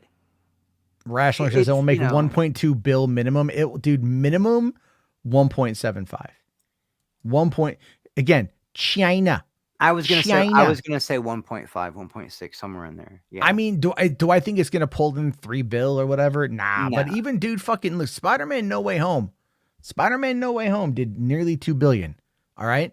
Now people might just go, well, it's because it's the Spider-Man and it's the hype. Dude, this is fucking Avatar. All right. This is Avatar. This is something people have been waiting for. Sure. They may not be talking about it this is the thing. Like, it's like this whole cultural fucking impact bullshit, right? Yeah. It left no cultural fucking impact. We talk about it all the time. But it's funny. It's 3 years ago. Well, not 3 years ago. It's been, okay. Last Jedi was when? Right before Last Jedi happened and this whole culture war started. And I blame it on The Last Jedi. Fuck you, Rian Johnson. Everybody was bitching. The whole world was complaining because we didn't have a new Avatar movie yet. Remember that?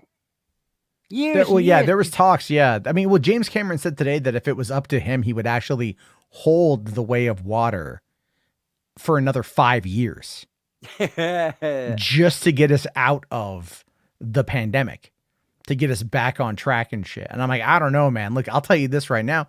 The industry has changed, but it's like people still want spectacle. So the spectacle is what they're going to come for. Moisture for 5, thanks, buddy. Says, will the Chinese box office do much since China takes a big cut? Well, the thing is, though, it's like, look, China takes a big cut, but it's still going to, what we're talking about is the overall worldwide box office. Yeah, I mean, it can't hurt. It can't hurt. So here's the thing, right? So people always say, I just want to point this out. People always want to say that, like, you know, for one, if you ever hear anyone say adjustment for inflation, which is the stupidest fucking thing ever when we talk about box office, because we can't adjust for inflation. That simply is playing with imaginary money at this point. But because everyone says, oh, if you adjust for inflation, Gone with the Wind is the highest grossing movie of all time. No, it's not. It has a lot to do with the fact that the movie was released multiple times over 50 years. Yeah. Okay. But Avatar, if you adjust 2.9 billion for inflation from 2009 to now, because that's the best way you've got to do it. You know, you go based upon its release year. All right. Because it's about a $4 billion movie. 4.00. Like, it's basically like, it's just over 4 billion. Yeah. So it's like adjusted for inflation, which is, again, a bullshit argument. But if you were going to make the, you know, whatever, Avatar still is the number one. All right. So, so there's that. Like, it's just, I'm just saying, you know, there's that. Religus here says, I would let Jenna Ortega give me COVID. I mean, that is, yeah. Rational here says, Avatar 2 has made 1.06 billion in pre-ticket sales. Where the fuck have you seen that? I can't find that info he's always anywhere. trolling, man. You know? Yeah, no. Oh, I know. You can never trust what Rational says without there being a direct link. If he sends you a screenshot, don't trust it. Like, literally, I've told, like, I don't trust none of that out of him. It's just because he likes to troll. I get it. I understand. But really, that's like kind of a crazy thing right there.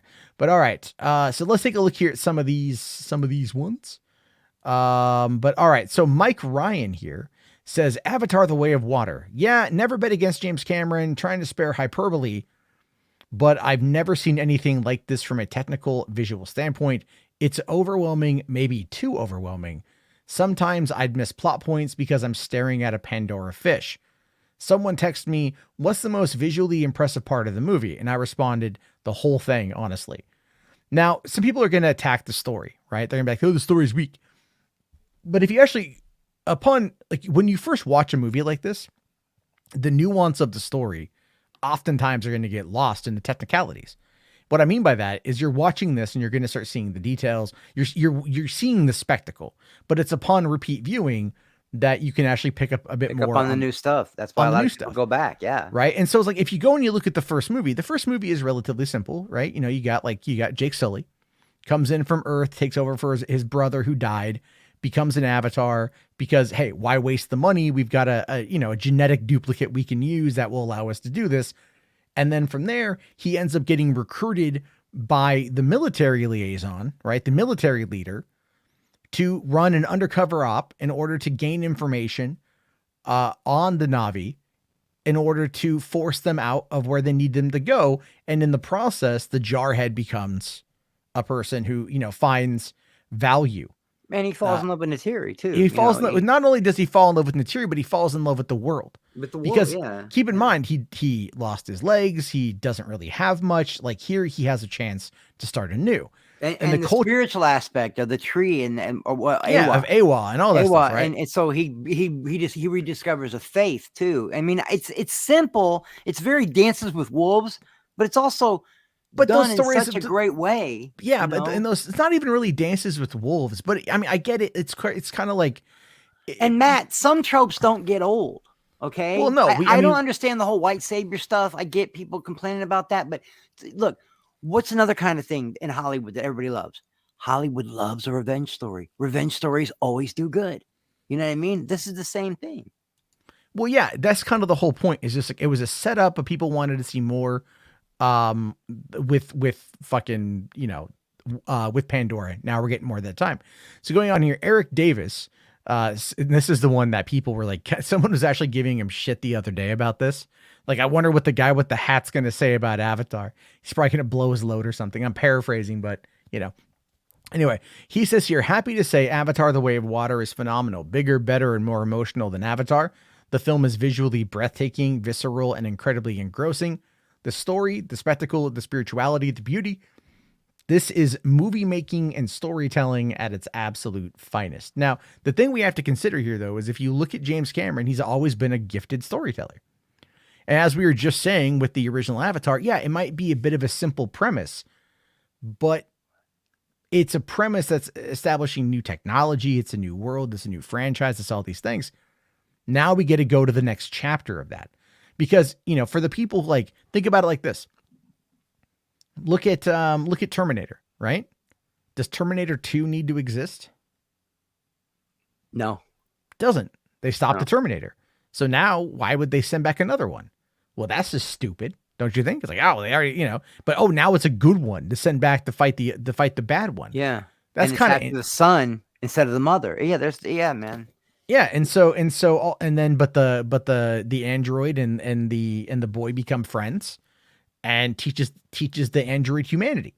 But then people got really mad at the fact that, like, the Terminator in Terminator Dark Fate, fucking after completing his mission, discovered humanity. Really kind of weird. Again, it's like these are storytelling aspects that Cameron's going for. Like Alita Battle Angel. He's a big fan of that. In fact, he worked on these scripts for a long time. People out there really, really liked Alita, which we're going to talk about that, the sequel, at least the information on that stuff. God, I hope they make it. And so the idea there essentially is just that this is some shit. So it's fucking ridiculous how people kind of get like this stuff. Anyway, Josh Horowitz here. James Cameron once again shows filmmakers how it's done. I've said it 1,000 times. Never doubt him. Avatar: The Way of Water is how you do epic blockbuster-ing, emotional, visceral, and big as movies get. Ian Sandwell here says, unsurprising, Avatar: The Way of Water is a visually striking masterpiece, or it's a visual masterpiece with a rich use of 3D and breathtaking vistas.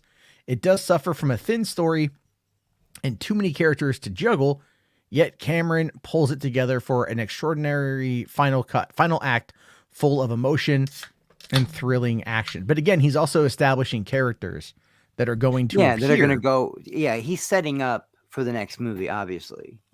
This one's going to end on a cliffhanger. Yeah. You're not going to, I don't want to say you're not going to be fulfilled, but you're going to leave wanting more, I think, if you enjoyed the movie. I don't like it when they get convoluted and jumbled with a bunch of characters either. I hope that doesn't take me out of the movie, man. That's what Walking Dead lost me because of that. They started introducing too many characters. They were always separated. There was 12 different fucking stories going on at once. I just lost all interest in it. That can happen with this kind of shows, especially if they stop having, I don't know. How do I want to describe it?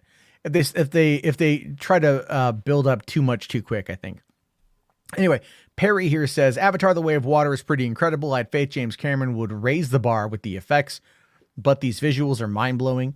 One stunning frame after the next, but the thing I dug most is how technical feats always feel in service of character and world building.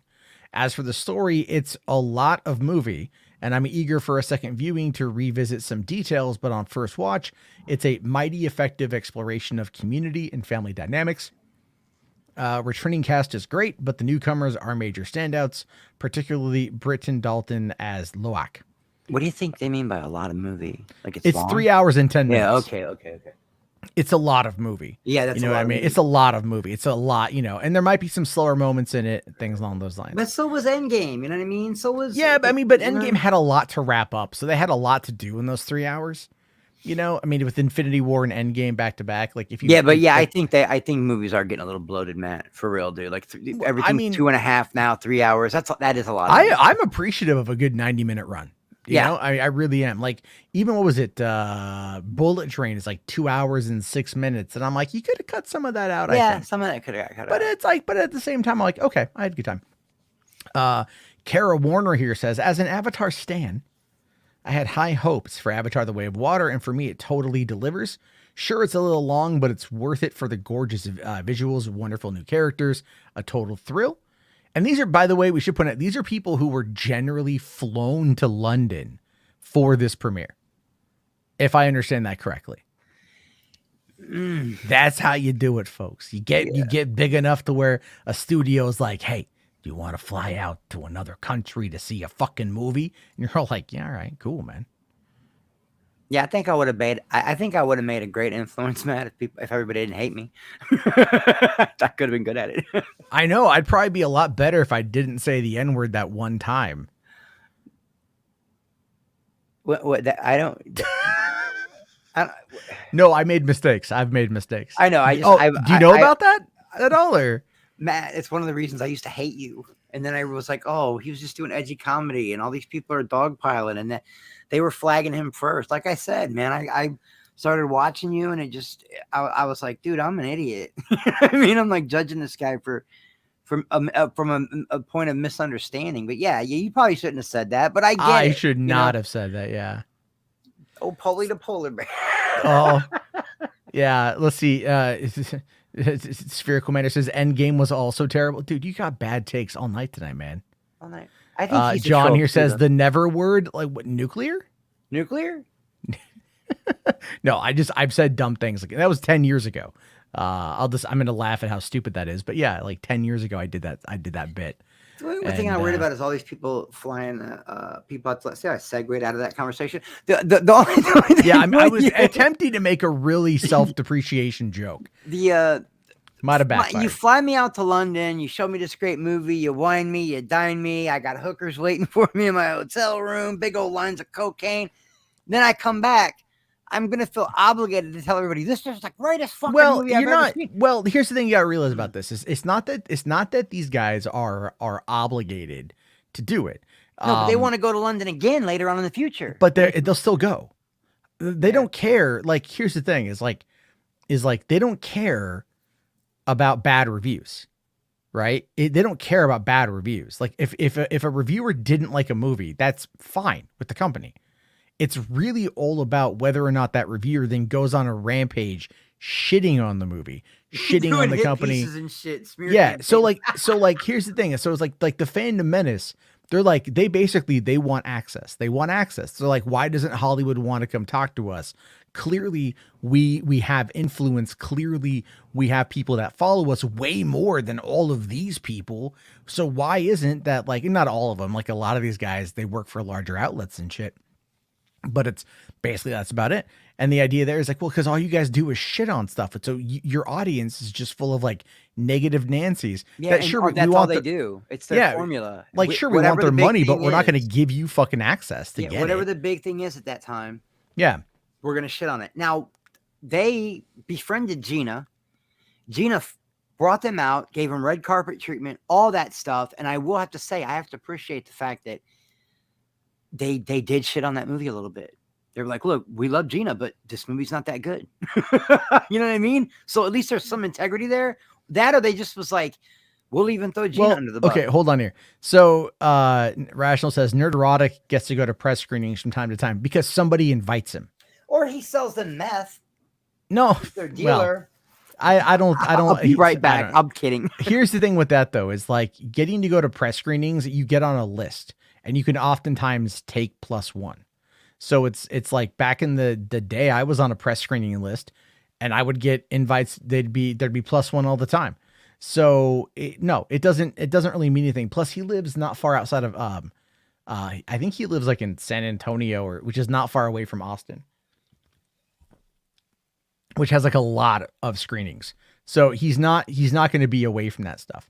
Anyway, Ryan, I do see your super chat. We'll get to that here in a few. All right, get through this here. Nikki Novak says, I saw you Avatar The Way of Water. If you think you've seen Avatar, think again. Only repeat. The OG is that I've never experienced anything like it. Better than the first easily.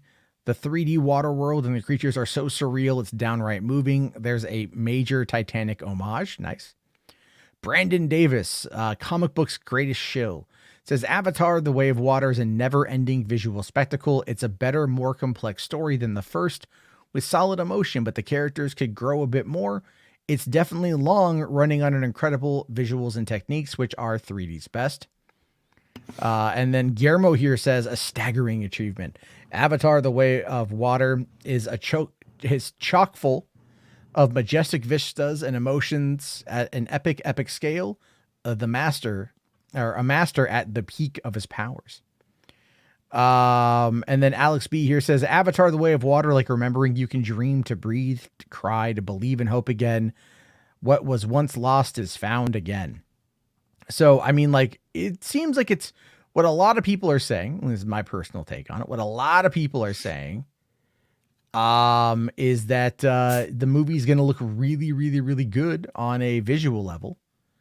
And other than that, it, probably like is going to have a little bit of a story, but I think they are going to set things up for the future. And I think that's going to be a pretty big factor going forward. But either way, like my tickets, I got my tickets. I'm seeing it next week. So I'm very excited for that. I'm glad I'll be feeling better, completely better by then. Yeah, I'm really excited to take my uncle. I got an uncle who's pretty close to my same age, my mom's brother, my uncle Scott. He's like a kid, fucking total cowboy, you know what I mean? And he loves Avatar. And he saw it on DVD. He's never seen it in 3D. And he loves that movie. And when they re-released it, we tried to get tickets to go watch it in 3D again, and it was nowhere around here. It was only in select theaters. So I cannot wait to take him, have him put those 3D glasses on, and him actually see Avatar the way it's meant to be seen. We're going to IMAX. You know what I mean? I cannot wait. It's going to be, he's only 10 years older than me. And I'm excited to like do that with him, I'm taking my dad to Cinemark XD. It's something like he hasn't experienced. I just feel like the screen is better than our local IMAX, because I'm not a big fan of like our local IMAX here. It's a FOMAX. It's retrofitted. It's like I miss trying. I mean, look, if he doesn't like it in Cinemark XD, then we can go pay the $45. But they're charging like $26 a fucking ticket. I've never been to one, like a real IMAX. Yeah, the very first movie I ever saw in real IMAX was actually 300. Oh, that would have been awesome. Yeah, that would have been amazing. Yeah. When fucking Xerxes talked, dude, it rumbled, like you could feel it in your chest. It was that would have been great. That would have been great. And then this was stadium seating IMAX. This was in Irvine, California. And then I went back the next year and I saw The Dark Knight there as well, which was really, really, really good in IMAX, but then, nowadays it's just kind of like IMAX is just kind of like, I don't know, man, like the technology doesn't necessarily get the most updated. I don't feel like. Does it feel like history repeating itself with this one for you? Because remember the trailers, no one was, the new James Cameron movie, and nobody was really that excited about it. You know what I mean? Word of mouth is what made Avatar so big. Word of mouth. And it feels like only the people that really like the first one are excited for the second one. And not like Zaya just said, Avatar is for older people. I'm 21 and I don't know how many people my age are able to go see Avatar. I believe that. But the people our age are. But I think the word of mouth is going to travel again, and all the young people are going to want to go see it. Like, what are all these motherfuckers talking about? And they're going to want to go see it. Well, the thing is, though, these people are going to go see it with their family, right? They can sit there and go, like, I for some reason, I feel like there's a lot of the younger audience that, like, and maybe just doesn't care that much. But I have a feeling that they're probably gonna be fine with it. Yeah, I hope they see it, and I hope they enjoy it, and I hope they take some advice from us boomers. Okay, we know what we're talking about. We know, we do. I'm a pretty articulate guy. I'm not as articulate as you, and people like Brodan. I don't have that look. I have that vocabulary. I mean, I have a degree in communications, but I don't use my words as tools the way everybody else does, because I process things differently because I'm bipolar. Yeah. But I see a lot of people jumping, just waiting to. People get triggered for some reason. I don't understand it, but people get triggered when you don't like what they like or you dislike what they love. And I never understood why people would get triggered by that. But at the same time, I don't know. I think that it's okay for Max to be as excited as he wants to be about this movie. And if people want to jump on his shit for it, that's fine. They have every right. But if they See what I mean? I'm not as articulate. Do you understand what I'm trying to say? Yeah, no, I get it. It's like I have excitement for this movie, but like I'm at a weird place just in my own life where like my excitement is generally tempered across the board. Like I'll be hyped up like when I actually get in there, but in the meantime, I'm just like, all right, whatever. Like it's just Right, and I don't even care. games don't do like games used to do it for me. They don't do it for me like that anymore. I don't care if Avatar 2 doesn't make a ton of money like everybody else does. When did the box office become like you know what I mean? Such a big. Well, I talking made a point comment for- tonight to Tony on Max's stream where I said like I'm like you're playing fantasy football. Exactly. That's what it oh my is. God, It's- that's perfectly worded. And Exactly fantasy what it is. football is just D&D for fucking jocks, dude. Yeah, and I don't So, care if the movie makes $1 billion, okay? Unless here's where the only time I ever worry about ratings or something making money is if you go, oh shit, you're not gonna like I Am Number 4. I enjoyed that movie. We're never getting that sequel. You know what I'm saying? That's the only time I care about the box office. As long as I get to see the movie I've been waiting for, if I like it, I don't give a shit what anybody else thinks, and I'm not gonna get triggered if they don't like it. Yeah. And I'm in the same boat. But it's I mean, like again, these are movies that you either like or you don't, and that's fine. I just want people to go see it. I think once you're there and you experience it, it's a little bit different. So all right, why don't we bring up, because I do have to start getting towards getting to bed. Because I'm starting to feel like weak, so I have to kind of move this thing along. So RJ brings up, is tonight the conclusion of the epic Matt Jarbo versus The Rock saga? Is tonight finally the night we need to end the Black Adam feud? Although you spelled feud wrong. But so this happened yesterday. We found out that according to a report in Variety, Black Adam is reportedly needed roughly about $600 million to break even. Some industry insiders think that the film could lose upwards of $100 million.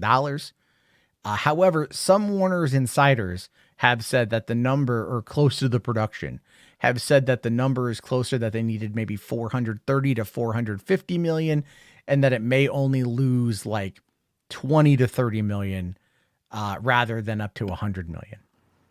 So the thing with that is, look, as I've been saying, and I just will reiterate this because I can, the Dwayne Johnson does not elevate properties that he stars in. Like if you were to add, now here's the thing, if you bring Black Adam into, let's say, like a Justice League movie, right? Yeah. He would elevate that. He would bring in electricity, because I do think that he does need to have like larger than life personalities to bounce off of. Here's the thing with that, RJ. It's not that Warner Brothers Discovery is saying that. It's insiders within Warner Brothers Discovery.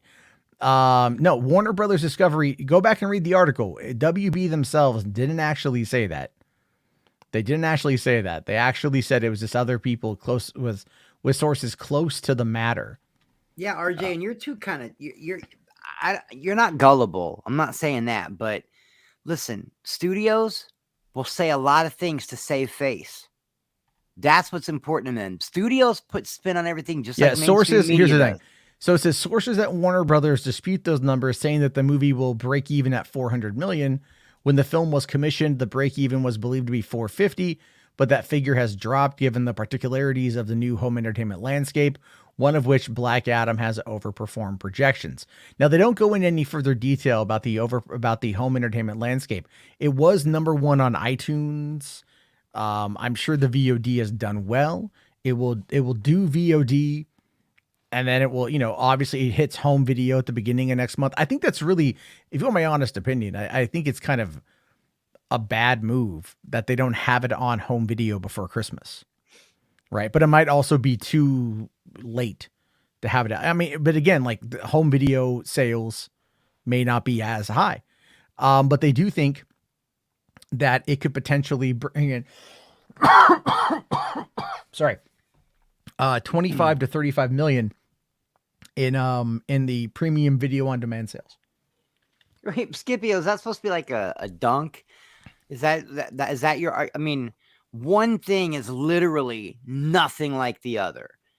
We're talking about a guy who is spreading hate towards an entire race of people in a religious group and doing it in a very derogatory way, as opposed to me saying people shouldn't get triggered over fictitious intellectual properties of things that aren't real. Okay, the shit Kanye's doing is real. Okay, whether or not Iron Man could beat up Wolverine is not fucking real. These are not too. Getting triggered over something like that is different. That's real world stuff. That's IRL stuff. But getting triggered over whether or not Matt Jarbo likes Bumblebee and he don't like Bumblebee and I do. You understand what I'm saying? It's not the same thing, bro. It's not the same thing. Also, yeah, Kanye has said a lot of wrong shit. I don't know. I mean, like, look, I'm not trying to deviate to go into that conversation here. Yeah, but look, dude, totally different. But if you're gonna sit there and say that Yadolf has said nothing wrong, Ye gave an opinion. No, Kanye said he liked Hitler. That's an opinion, but he also said, well, the history was written by the winners, so we don't know Hitler's side of the story. That's something else he fucking said. So, you know, I mean, do we know every thought that went through his mind? No, we don't. We never know. The last thought that went through his mind was the fucking bullet. Yeah. I got a question for you, Scipio. If it's okay for Ye to say those things about Jewish people, then I guess you also think it's okay for like white supremacists and skinheads and young Aryan Brotherhood people to go out there and just say all those horrible things about black people and throw those racial slurs around, right? Yeah, that's you know what I mean? It's kind of ridiculous to say that. Yeah, I'm just trying to. I'm like, you know, Scipio. Usually, like, yeah, you can be a bit edgy, but that's a fucking. I mean, dude, you know, it's like the thing is though is that Kanye getting all of these fucking these interviews right now that are just using it as a way to prop up. The people hosting the interviews are trying to profit off of clearly a mentally deranged individual that needs clinical fucking help. When Alex Jones is the voice of reason on a podcast, you know it's gone off the rails. When Alex Jones is the voice of reason and he's trying to reel you in, you know you're out there bad. All I'm saying is one thing's not the same. Arguing over intellectual properties and nerd politics aren't real politics. You know what I mean? That's all I'm saying. You're saying, come on, Chris, you got triggered when I said that stuff about Kanye dissing the Jews. Yeah, of course I would get triggered over something like that. I have Israeli friends that I went to school, like real Israeli friends that have been through some shit. That's real world stuff, as opposed to, wow, man, we're never going to get Red Hulk. You know, like it's not the same. Yeah. It's just like, wow.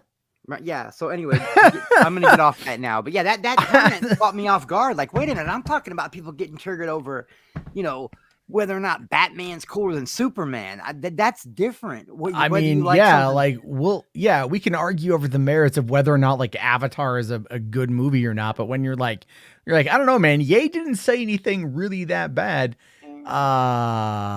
Like, you know, when Gavin McGinnis made the comment of like, when you meet a black person, and Gavin is a racist, by the way, absolute racist.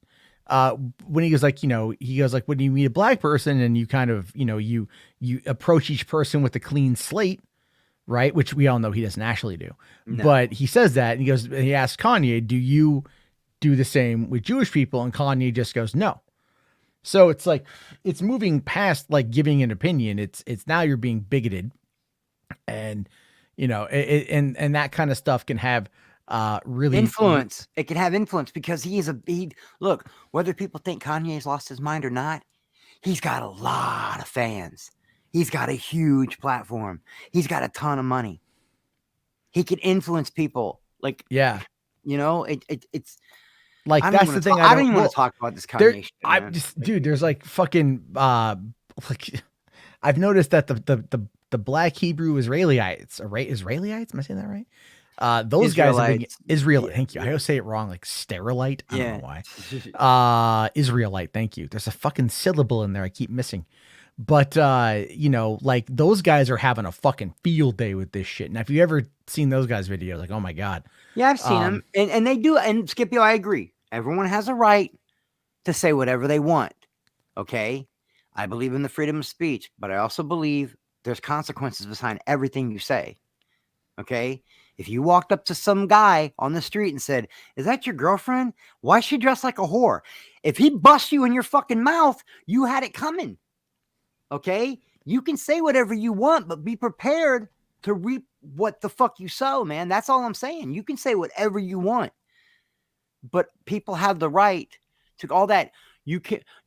Offense can only be taken, not given. Really? If I walked up and said, "Hey, man, your girlfriend's a big fat sleazy bitch," you're gonna be upset.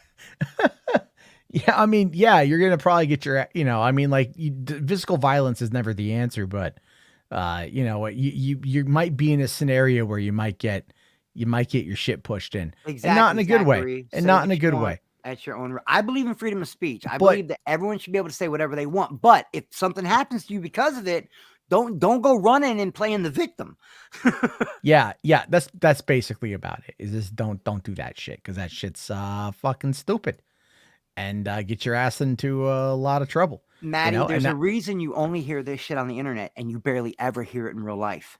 I don't. Yeah, you don't hear it because really, people really. know better. Well, There's I mean, consequences like, when you're not behind a keyboard. You'll hear about it, but like usually it's in very controlled environments. Not only that, there's a bunch of them together.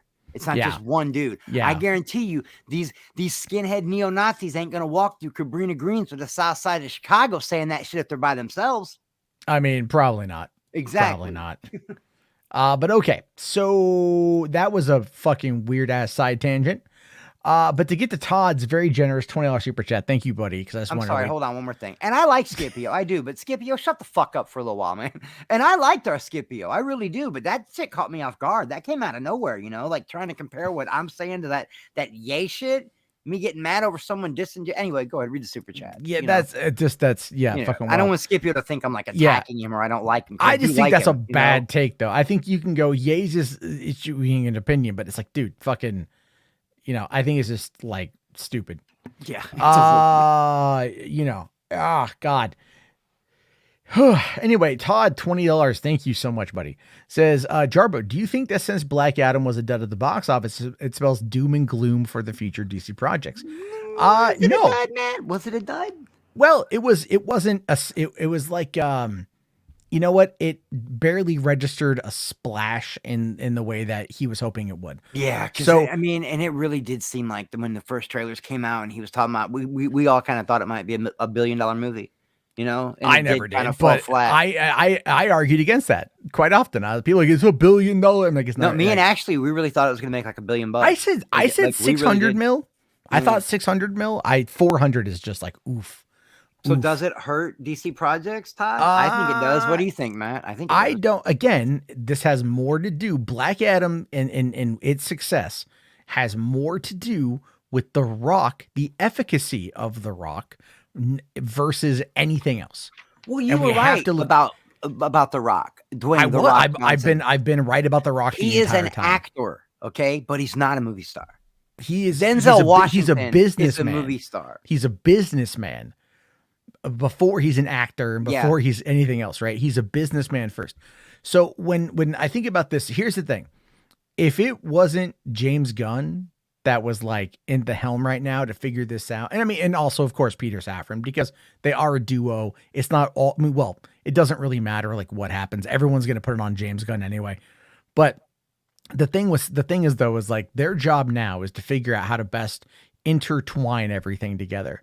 This won't be doom and gloom for future DC projects, but it is entirely possible. Look, the thing you have to consider about Black Adam is Black Adam had a $200 million production budget with a roughly $80 million marketing budget. It was supposed to be 100, but they scaled it back to 80, with The Rock probably taking on the bulk majority of the marketing for that movie. And if you look, it was like, Zoa energy drink had him on there, right? Well, Zoa got paid to put that on there. Yeah. And who profited off of that? Oh, The Rock did. And who drinks Zoa? Rock does. Dude, that shit triggers my fuck. I was like, I never see that shit at Costco. And yet I all of a sudden saw Zoa at Costco. And I'm like, what? like with The Rock all over that shit. I'm like, God damn, dude. I don't know. I can't speak for Matt, okay, but I can speak for myself, Mo Moon. I love The Rock. I'm not hating on The Rock. He's one of my top 10 favorite wrestlers of all time. Okay, But I we're not watched him when he talking played for about Miami. wrestling. Yeah, I mean, I've loved The Rock since he was a wrestler. Then he started doing TV and movies, and I loved that. I even loved the ugly CGI scorpion version of him in The Mummy Returns. I love The Solid Rock, movie. but I gotta keep it real, okay? He's the same dude in every movie.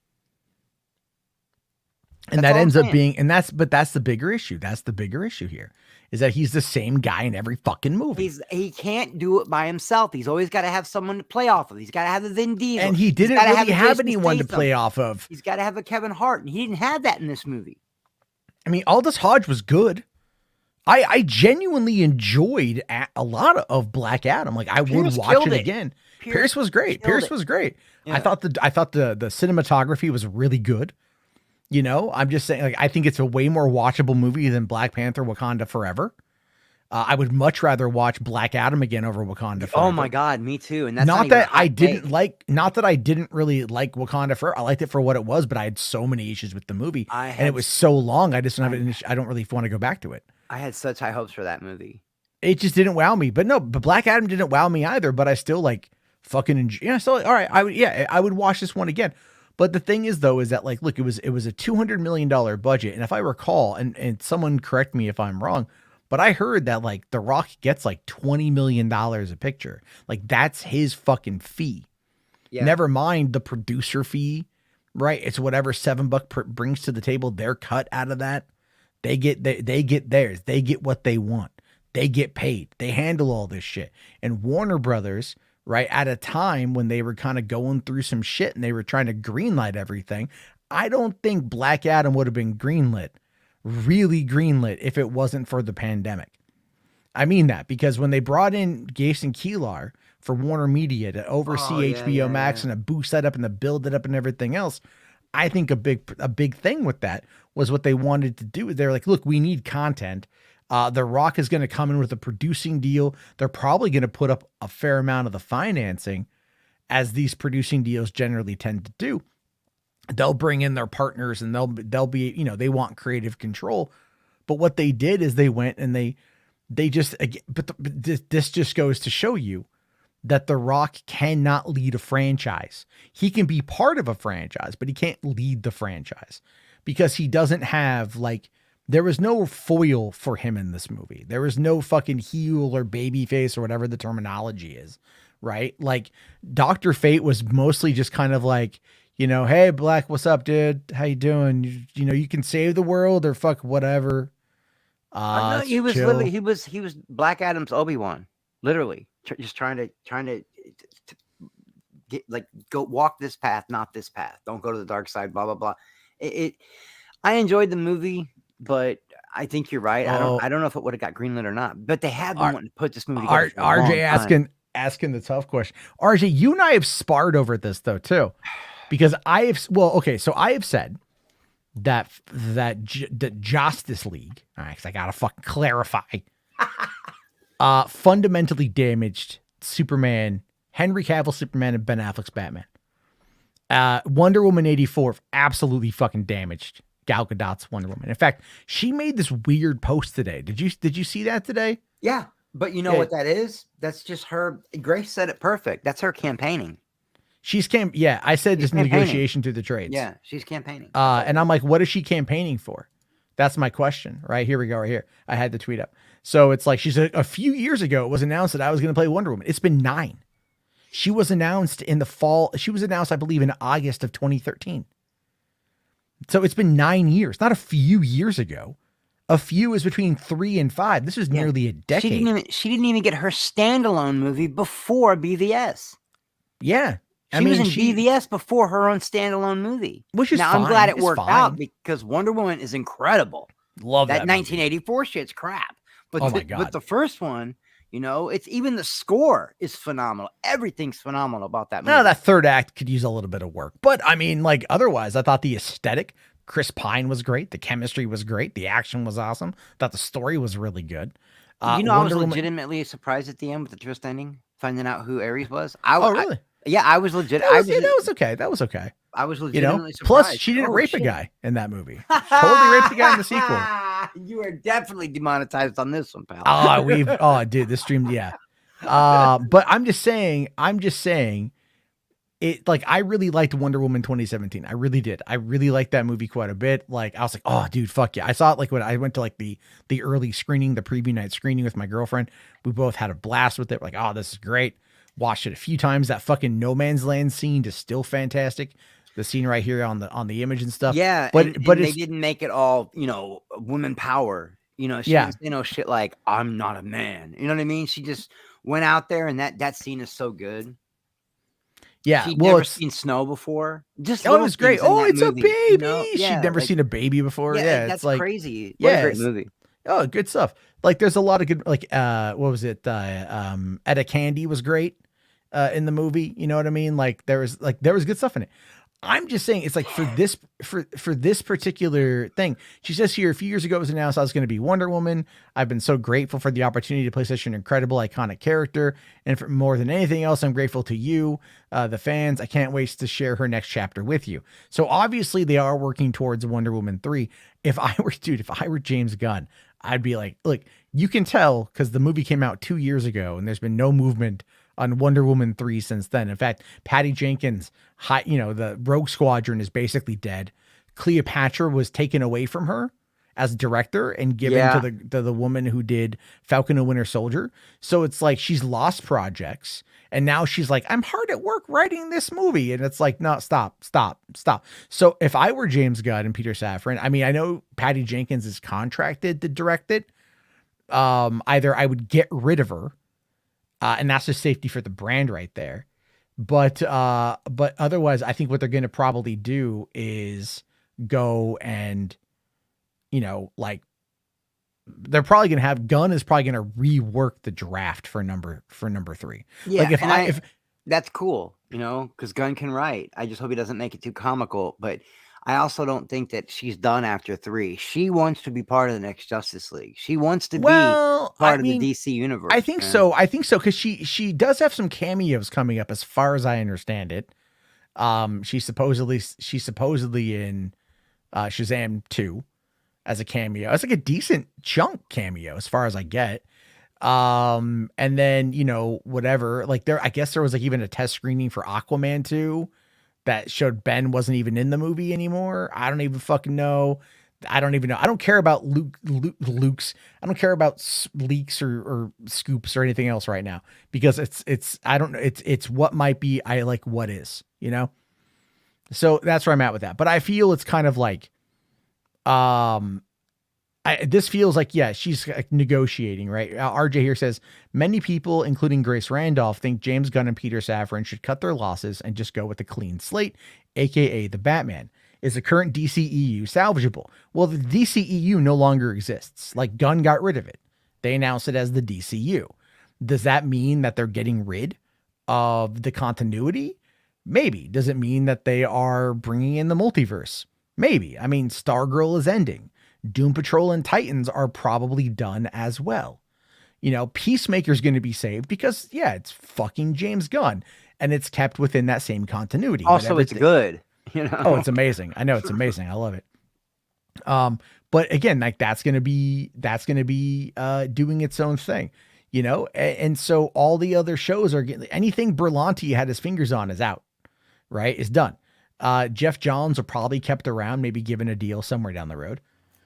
But hold on. Pardon. God. I'm still recovering. So fucking, like, it's so weird. I hate this. Like, don't you hate when you like break a fever and you start to sweat? That's what I've been doing like for the last 2 hours. That's how you break the fever. But I've been doing that for 2 hours now, and my room is freezing cold, and I'm just like, it's so weird. I'm hot. I got to get to bed here pretty soon. Yes. But it's just like, I think that the DCEU, they're going to do what they can with it. And I think what it is, though, they never had a plan that we know of. I think Hamada was working on smaller independent projects that could be brought in together, but could also kind of like elevate each other without necessarily hurting each other. like Biden, but then again, Gunn has got, he tutored underneath fucking Feige. So he understands how to bring this shit together. And I think Zaslav, look, we know Zaslav wants to copy Marvel. We know that. Yeah. So when you look at what's going to be happening, when you ask yourself what they're going to do, ask yourself, what would Kevin Feige do? And that's kind of what I think James Gunn is going to do. I think James Gunn is going to go that route. Yeah, and he's smart, And RJ, I can easily answer that question. How do we get people to care and invest in their time and money with DC again? Start putting out better quality movies. Plain and simple. Stop putting out mediocre shit. You get one great movie, then 3 shitty ones. Well, I mean, like, here's the thing. Do I think that Shazam 2 is going to be a bad movie? Fuck no. Do I think Aquaman 2 is going to be a bad movie? Fuck no. Shazam 1 and Aquaman 1, I adore. Yeah, love both of those. They're movies. really fun. All right. Aquaman will it have access to China? Fuck if I know. But it's got, Momoa is a good talent. I really like, I was watching Slumberland the other day, and I wasn't even that super interested in it because I thought the trailer looked kind of bad, but he was really sweet in the movie. I thought the movie, he was cute. He was really sweet in the movie. I haven't watched it yet, but I like Momoa. Yeah, because he comes across as the kind of guy you want to have a beer with. You know what I mean? The kind of guy you just want to like joke around with and everything else. And I think he sells the Arthur Curry role really well. The Flash is the big one. Can the Flash get people to care? Because unfortunately, Shazam 2, I don't think Warner's knows what the fuck to do with it. And I feel bad for David F. Sandberg because that guy's a really solid filmmaker and a really solid storyteller. Yo, I don't want to beat a dead horse, but everybody was super excited for the Flash because first they thought it was going to be the Flashpoint paradox, and they were like, no, we're just going to implement little parts of that. And then the minute Ezra started acting up, I know I'm beating a dead horse here, but the minute he started acting up and they had to start switching things and running damage control, all the air came out of the sails on that movie. Nobody gives a shit about the Flash right now. Nobody. Well, I mean, like, it's the question about how much Michael Keaton is in the movie now is what people have been asking about, and I feel like, the reports I've seen have said Ezra gave, cause Ezra's doing two roles in the movie and that Ezra's giving a hell of a performance. And I'm like, great, cool, man. Fuck yeah. Like, bring it on. I do think Ezra is a fine actor. I do like him as Barry. I thought he was great in the Snyder Cut. And I'd like to see more with that. I do feel, and Muschietti is a very good director as well. So I think what we're going to see here is a good attempt. The problem though, is it too little, too late? Yeah, that's it. Right. And I'm pulling for that movie. Don't think I'm not. I was super excited for that movie. That's my favorite DC run. The Flashpoint Paradox is my favorite animated one. I really wanted to see it. I like Ezra too, but sometimes that Hollywood shit just gets in your head, man. You kind of lose your shit. Everybody has meltdowns, man. I'm not holding anything against that dude. Is he a little fucking weird? Yeah. But I'm pulling for that movie, but I think it is too little too late, man. I really do, man. You've got to reinvest and get people interested in the movie again. You've got to completely remarket it again. Well, I mean, the thing is, look, here's how you do it. Okay. You want my honest take on it? You follow what Zack Snyder did. All right. And I don't mean this hyperbolically. I legitimately think what Zack did in regards to marketing Army of the Dead and marketing the Snyder Cut by going literally directly to the fans. Exactly. Is the best course of action. That's why. One of the why do things you that think James Gunn right now? Fucking thank you. That's exactly what James Gunn is doing. And everybody's like, that's class act shit. That's because Gunn has always been approachable. That's just how he is as a person. I mean, what was it? Even a couple weeks ago, like Mikey Sutton was like, "Oh, I've talked to James." Dude, he responded to you on Facebook. He does that to a lot of people. You're not that special. And now all of a sudden you're acting like you got this. Right. And that's a whole nother rant from me. But what I'm getting at here is the fact that Gunn is taking that proactive approach with the fans. And do I think he'll go on podcasts? I got no idea. Do I think like Momoa for Aquaman would go on some podcasts? Yeah. Do I think Momoa could get on the vodka stream? I do. Actually, I do think that. And I think if he got on there, good for Dave. If Dave was able to pull that off, I feel the vodka stream has largely lost its value. Yeah, Not I'll say value, but its um, relevance. what's the one? I know that he's supposed to be having an appearance soon on that Michael Rosenbaum one. Is that his name? Did I say his name right? Michael Rosenbaum. Yeah, Yeah, he's got a podcast that people really seem to enjoy. He played Lex Luthor in Smallville, yeah. and I think Momoa's going to be on that soon. There's a rumor that he's Cool. going to be on that one, and I will watch that. I like Jason Momoa. I really do, man. Yeah, it's like get Momoa and Gal on $3 theater. Yeah, if I tell you what, if you can figure out how to do that, then let's do it. But I don't think Gal would come on here. Momoa might. He might. But but what I'm trying to say here essentially is just that when we talk about this, like, like the Kevin Feige approach to marketing these projects has always been like it's like basically kind of like, I don't want to say overperform and under deliver and overperform is kind of been what it is, but he's like, look, this is what we're doing, and he just kind of lays out the pathway. Do things change? Sure.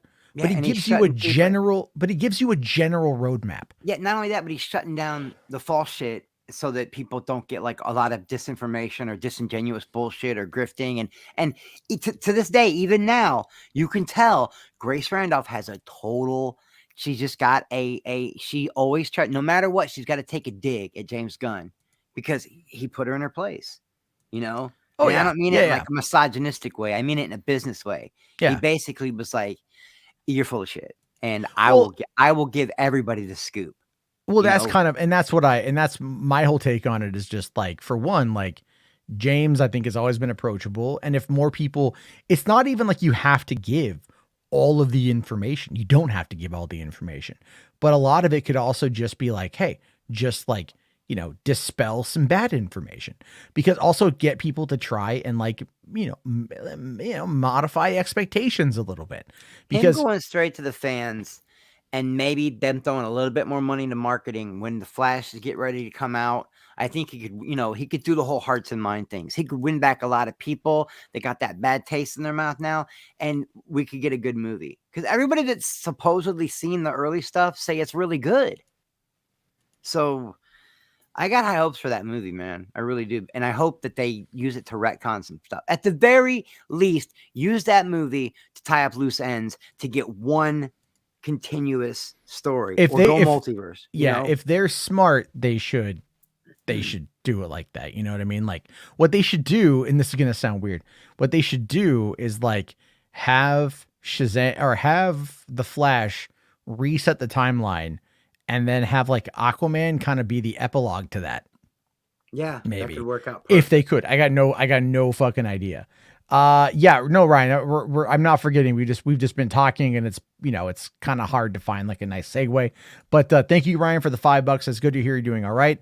Hopefully it wasn't too serious. You just got back from tech rehearsals. Yeah, I hope you're having a good time at tech rehearsals. That's always a stressful time, just trying to make sure you get it all up.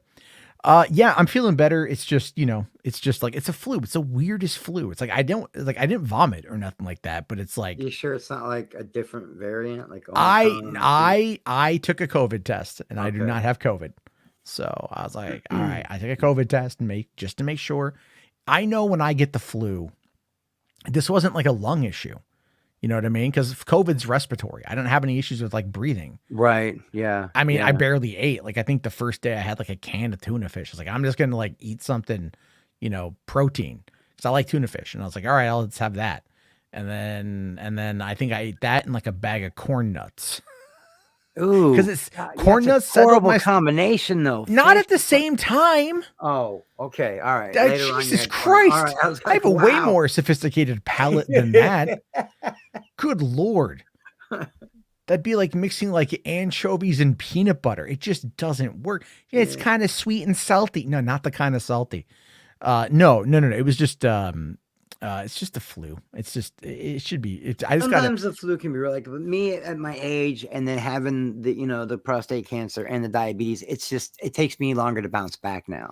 Yeah, it just does. It does take me longer. That part sucks. Like I fucking hate that part. Getting old sucks, man. Getting old sucks, dick. Getting old sucks, man. Yeah, I'm like sitting there in bed going like, man, I'm just fucking tired. But thank you for that. And then also Commander here for 5. Thank you. Says idea. DC should go to Africa and film and hire from there to lower costs. Marvel could have done Avengers Endgame for 20 million. Bro. Here, I don't think command is he messing around? no, I Does mean, he understand that like there's not one spot in Africa where there's not conflict right now? Not one. I'm pretty sure there's uninhabited spots in the Congo that are probably okay. But and even then you to got to be deal fair- with those crazy gray gorillas. right? Yeah, from and they're Congo. fucking each other up. Yeah, they're the ones that they're hunting each other down in tribes and killing each other in the fucking trees. That I love actually that happened, movie, by and the way. everybody else hates it. I love Congo. It's one of my favorite movies of all Dude, time. Congo is the shit, I man. loved Congo. You Michael kidding me? Crichton is so Fucking- good. Well, not okay. Yeah, sure. It's a Crichton story, but the movie, Laura Linney, Ernie Hudson, fucking Tim Curry, Bruce Campbell, The guy from Nip Tuck. He was the main character. He was the one that trained what, Amy. Julian Michaels? No, not the guy that played Doctor Doom. The other one, his partner. Oh, I don't Yeah. remember. And I get a lot of shit for loving Congo, but that's what I was talking about. Congo's great. I watched the movie so many times. Yeah. Dude, they use fucking diamonds to power a laser to cut gorillas in half. giant geode that was a diamond, you know? And then Tim Curry had to go and pick up. He got fucked up, didn't he? Yeah, it was great. That was great. Now listen, I don't know. I mean, I know what you're saying, Command Unit, and you know what? Maybe they should. They did shoot Thor: Love and Thunder in Australia. Australia, because man, that's not a place where like Africa's messed up. They will. I mean, I'm telling you, but you better bring some mercenaries with you for security because it's just really bad over there, man. Everything's a conflict over there. Like, it's, a lot of bad. conflict. Diamonds as well. If you ever want to, here's the thing. Here's a little piece of advice to all you fellas out there. Engagement rings are a fucking scam. Diamonds are also a scam. Only if you don't have. That's the thing. You're a cynic, Maddie. You don't have that love in your heart. You're not a hopeless romantic like some people are. I mean, I would still never buy a diamond. I would buy it if I knew it wasn't a conflict. I'd rather give my lady a pearl necklace. I saw what you did there, motherfucker. They may not know, the young ones, but I know what you're talking about. It's a ZZ Top song, man. What you talking about? If you say so. What are you saying? For any of you that don't know, since we're going to go rated X tonight, man. A pearl necklace is when you titty fuck a girl and you come on her neck. That's a pearl necklace. And he's making a dirty joke right now. Chris. And this is a child show. This is a family show. This is a fucking family show. You can't talk about coming on titties here. That's not how this works. My children could listen to this one day. Oh my god! You know my parents listen to you once in a while. That's they hear me say that it's over. I'm gonna get the shit slapped out of me, man. This is like coming on some titties. Let's see here. Benson says they shot some of Andor 20 minutes from his house. Cool, man. Fucking I wished I am excited for more Andor. And then also Benson here says for 5, thank you, buddy. Says the Flash should be dumped on streaming so they can move forward. Fickle people will forget what this guy did. People with character won't. I mean, here's the thing though, is by the time the movie comes out, that whole situation will be like behind Ezra, because they got Ezra on like the theft. You know, and Ezra ain't going to go to jail for 28 years or whatever it could be. Not only that, he did steal alcohol, which does. I'm going to go out on a limb here. Okay. I don't know about all the grooming shit, but he broke into a house. Largely died down. That's largely died down. He broke into a house to steal alcohol that he consumed, which shows that is proof he has a problem with alcohol.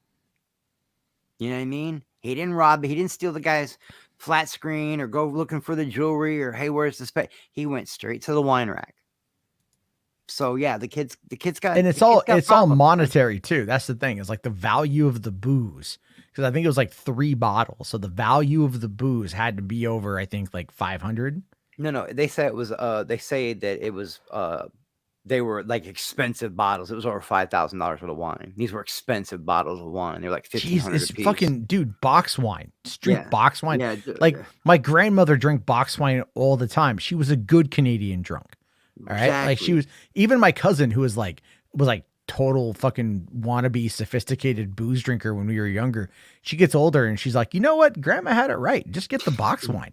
I'm like, there you go. That's And you it, know, with man. all the crazy shit that's going on right now, the all these other people, the Ezra shit seems tame compared to shit like what's going on with like Tim Pool and Kanye and all the crazy shit that's going on, bro. Like the shit Ezra did seems tame. So I hope all these people keep fucking up and causing distractions, because that means the Flash movie might actually do good. You know what I mean?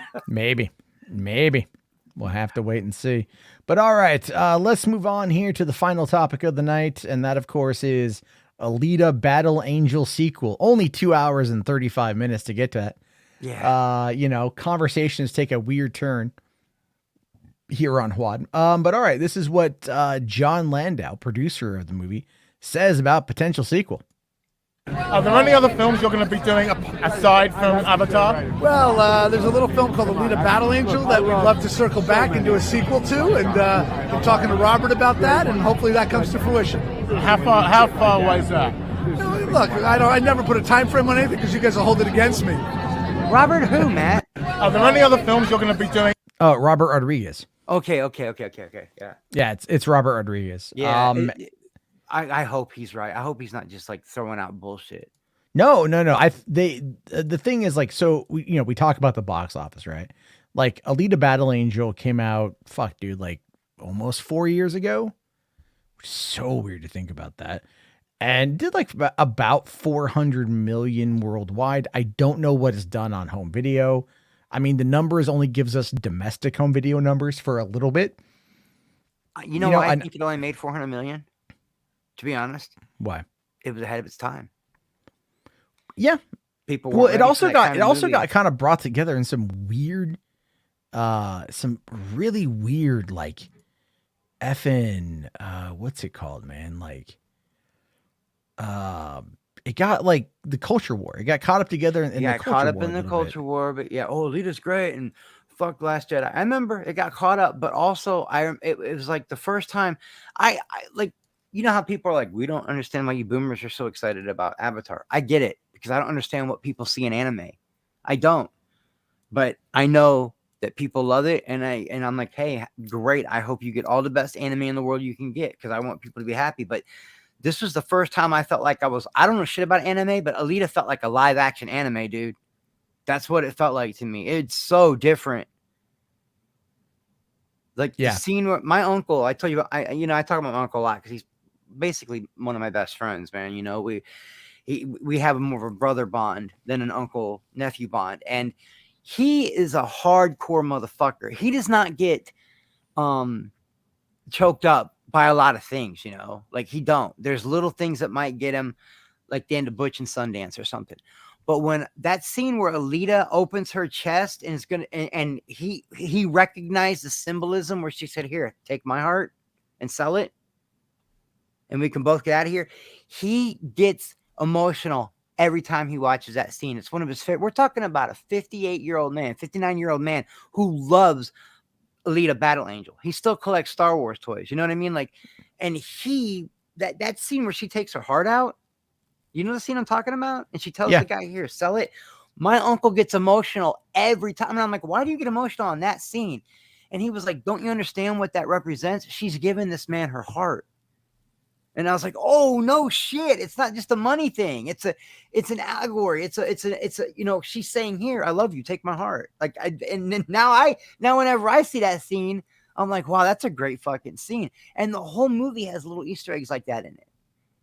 You know, I would really hope we get a sequel, because I don't know how you feel about the movie. Do you like the movie? Yeah, no, I really like it. Yeah, I really like it. So I really hope we get a sequel, but they got to dump a lot of money into it. I mean, will we get Edward Norton? I know at the end she's climbing up them ropes to go to wherever. You know what I mean? I can't even remember what it's called. I got to watch it again. I do own it on 4K. So, no, it's really, I mean, again, it's a very solid movie. Rodriguez, quite frankly, was one of the best things he directed, in a while. I was a little bit concerned to an extent. I can't think of any Rodriguez movies I like besides Dusk Till Dawn. And Tarantino helped him write that. So I'm not a big Robert Rodriguez fan. No, wait, he did Sin City, right? Yeah, I mean, yeah, Tarantino directed one segment. Frank Miller directed another segment. Rodriguez put it all together, directed a segment. Yeah, okay. I mean, never mind The Faculty, Once Upon a Time in Mexico. Okay, The Faculty was a fun movie. The first Spy Kids was good. Oh, wait, Desperado was him? Desperado, yeah. Okay, that's a great movie. That's a really good movie. Yeah, I like that. It's a. I mean, Desperado's a remake of El Mariachi, but El Mariachi, but it's good. Yeah, it's a good movie. I mean, also Planet Terror from Grindhouse was really good. Yeah, see, I liked the other one better. I like that. He produced. I think he co-directed Machete. Death Proof. I've never seen Machete. Is it good? Machete don't text. Oh, dude, it's great. Danny Trejo. Danny Trejo. Just Danny Trejo in anything. Yeah, it's great. So it's no, I reckon I like him. Yeah. All right there. Did you send a super chat? Wow. I didn't see it. What'd it say? I didn't see it on here. Horrible person. Wow. There's been a lot of chatter. Chatter. Just tell me what it says and I'll bring it up there. As for what is it? Reed had mentioned the Spirited BT. I think you sent that to me, but I don't know where the fuck you sent it because I don't see it anywhere. But all right, we'll take a look here. This is Arma.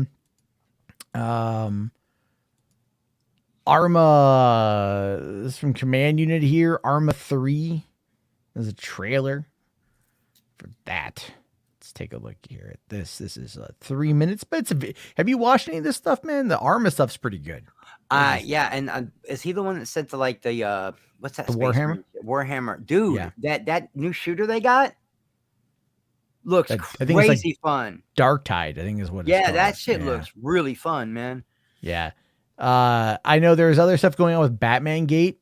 I want to talk about that. I've got it up here, but it's like I'm gonna wait till tomorrow because I'm really starting to get sleepy. Yeah, no, that's what I'm gonna watch this trailer with you. Then I'm gonna let you close your show. Yeah, well, there's something else that's Spirited Reed wanted me to see, but we'll see. Again, it's kind of just like my butt. I'm just gonna watch. Yeah, I'm gonna dip out now. It's all good, man. Yeah, you can dip out and then you'll be good. And thanks for having me on. I love coming on here, man. We just get in.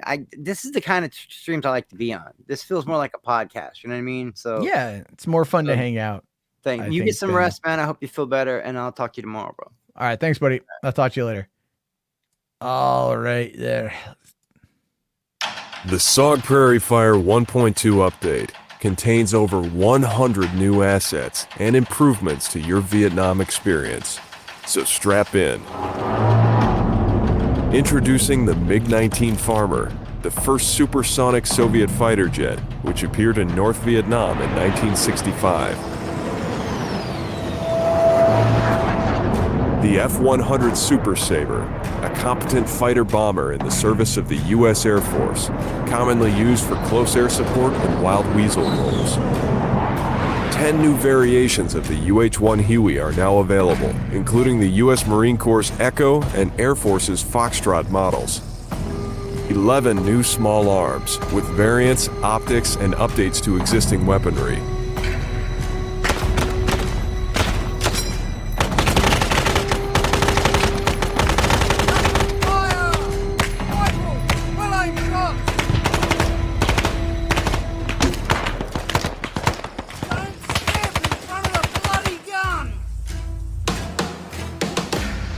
U.S. Navy units received the SEAL Team Assault Boat and Mark II PBR.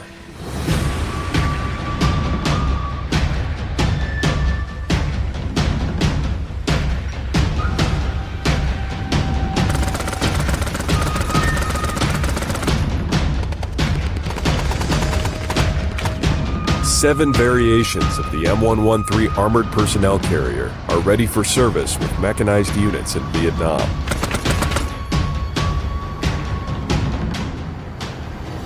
Communist forces have deployed the Soviet PT-76 tank, Alpha and Bravo models. 5 new static weapons, including the M40 recoilless rifle and the Type 63 rocket launcher.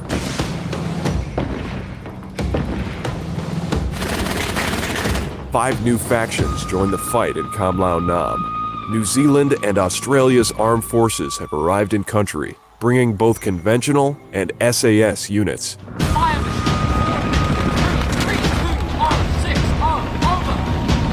The Republic of Korea has deployed its elite army and marine forces in Vietnam.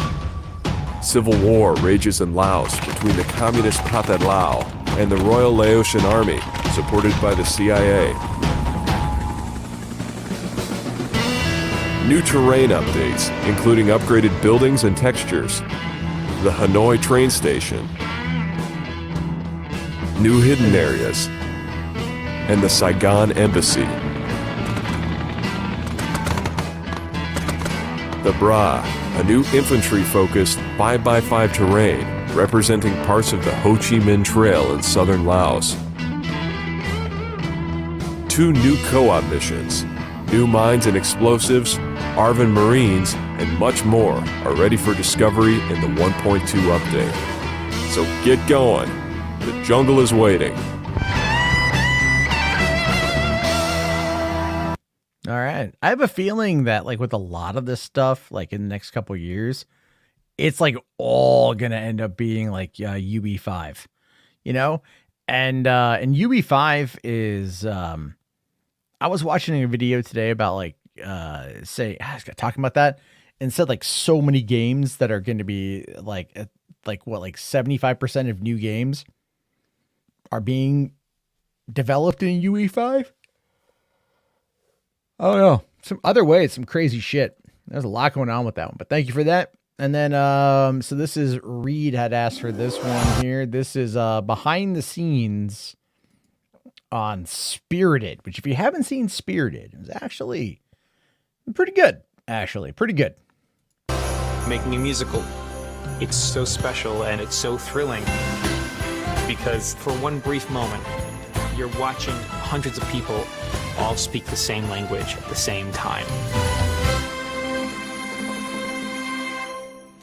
This is 155 for 157. We want to make sure it's sort of forte piano and massive crescendo. Okay.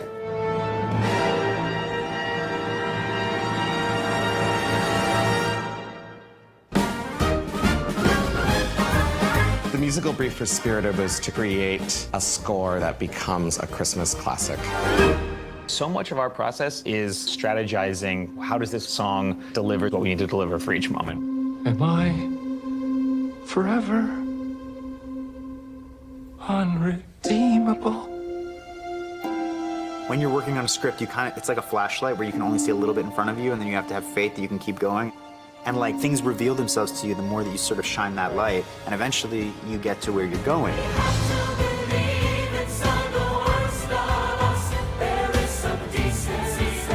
Sometimes you find an incredible moment of emotion for a character or an idea that could become musicalized, that just leaps out of the dialogue and becomes a song.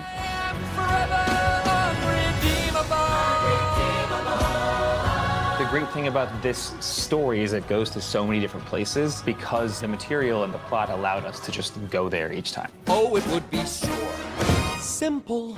It has everything from an epic Bernard Herrmann film score to contemporary pop gospel. That's the view from here. To a big London British music hall. I will stop through the streets of London town.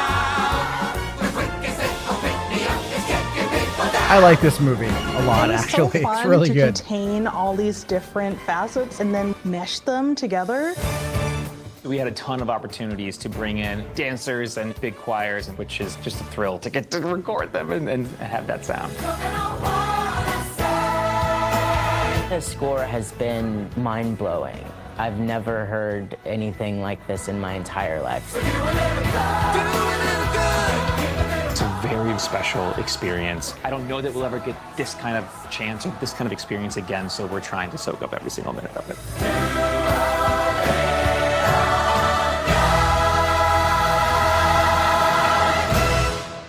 All right. Thank you for that. Especially if you guys like haven't seen Spirited, it's actually really it's really solid, actually. I do really recommend it. All right, guys. On that note, I gotta get to bed.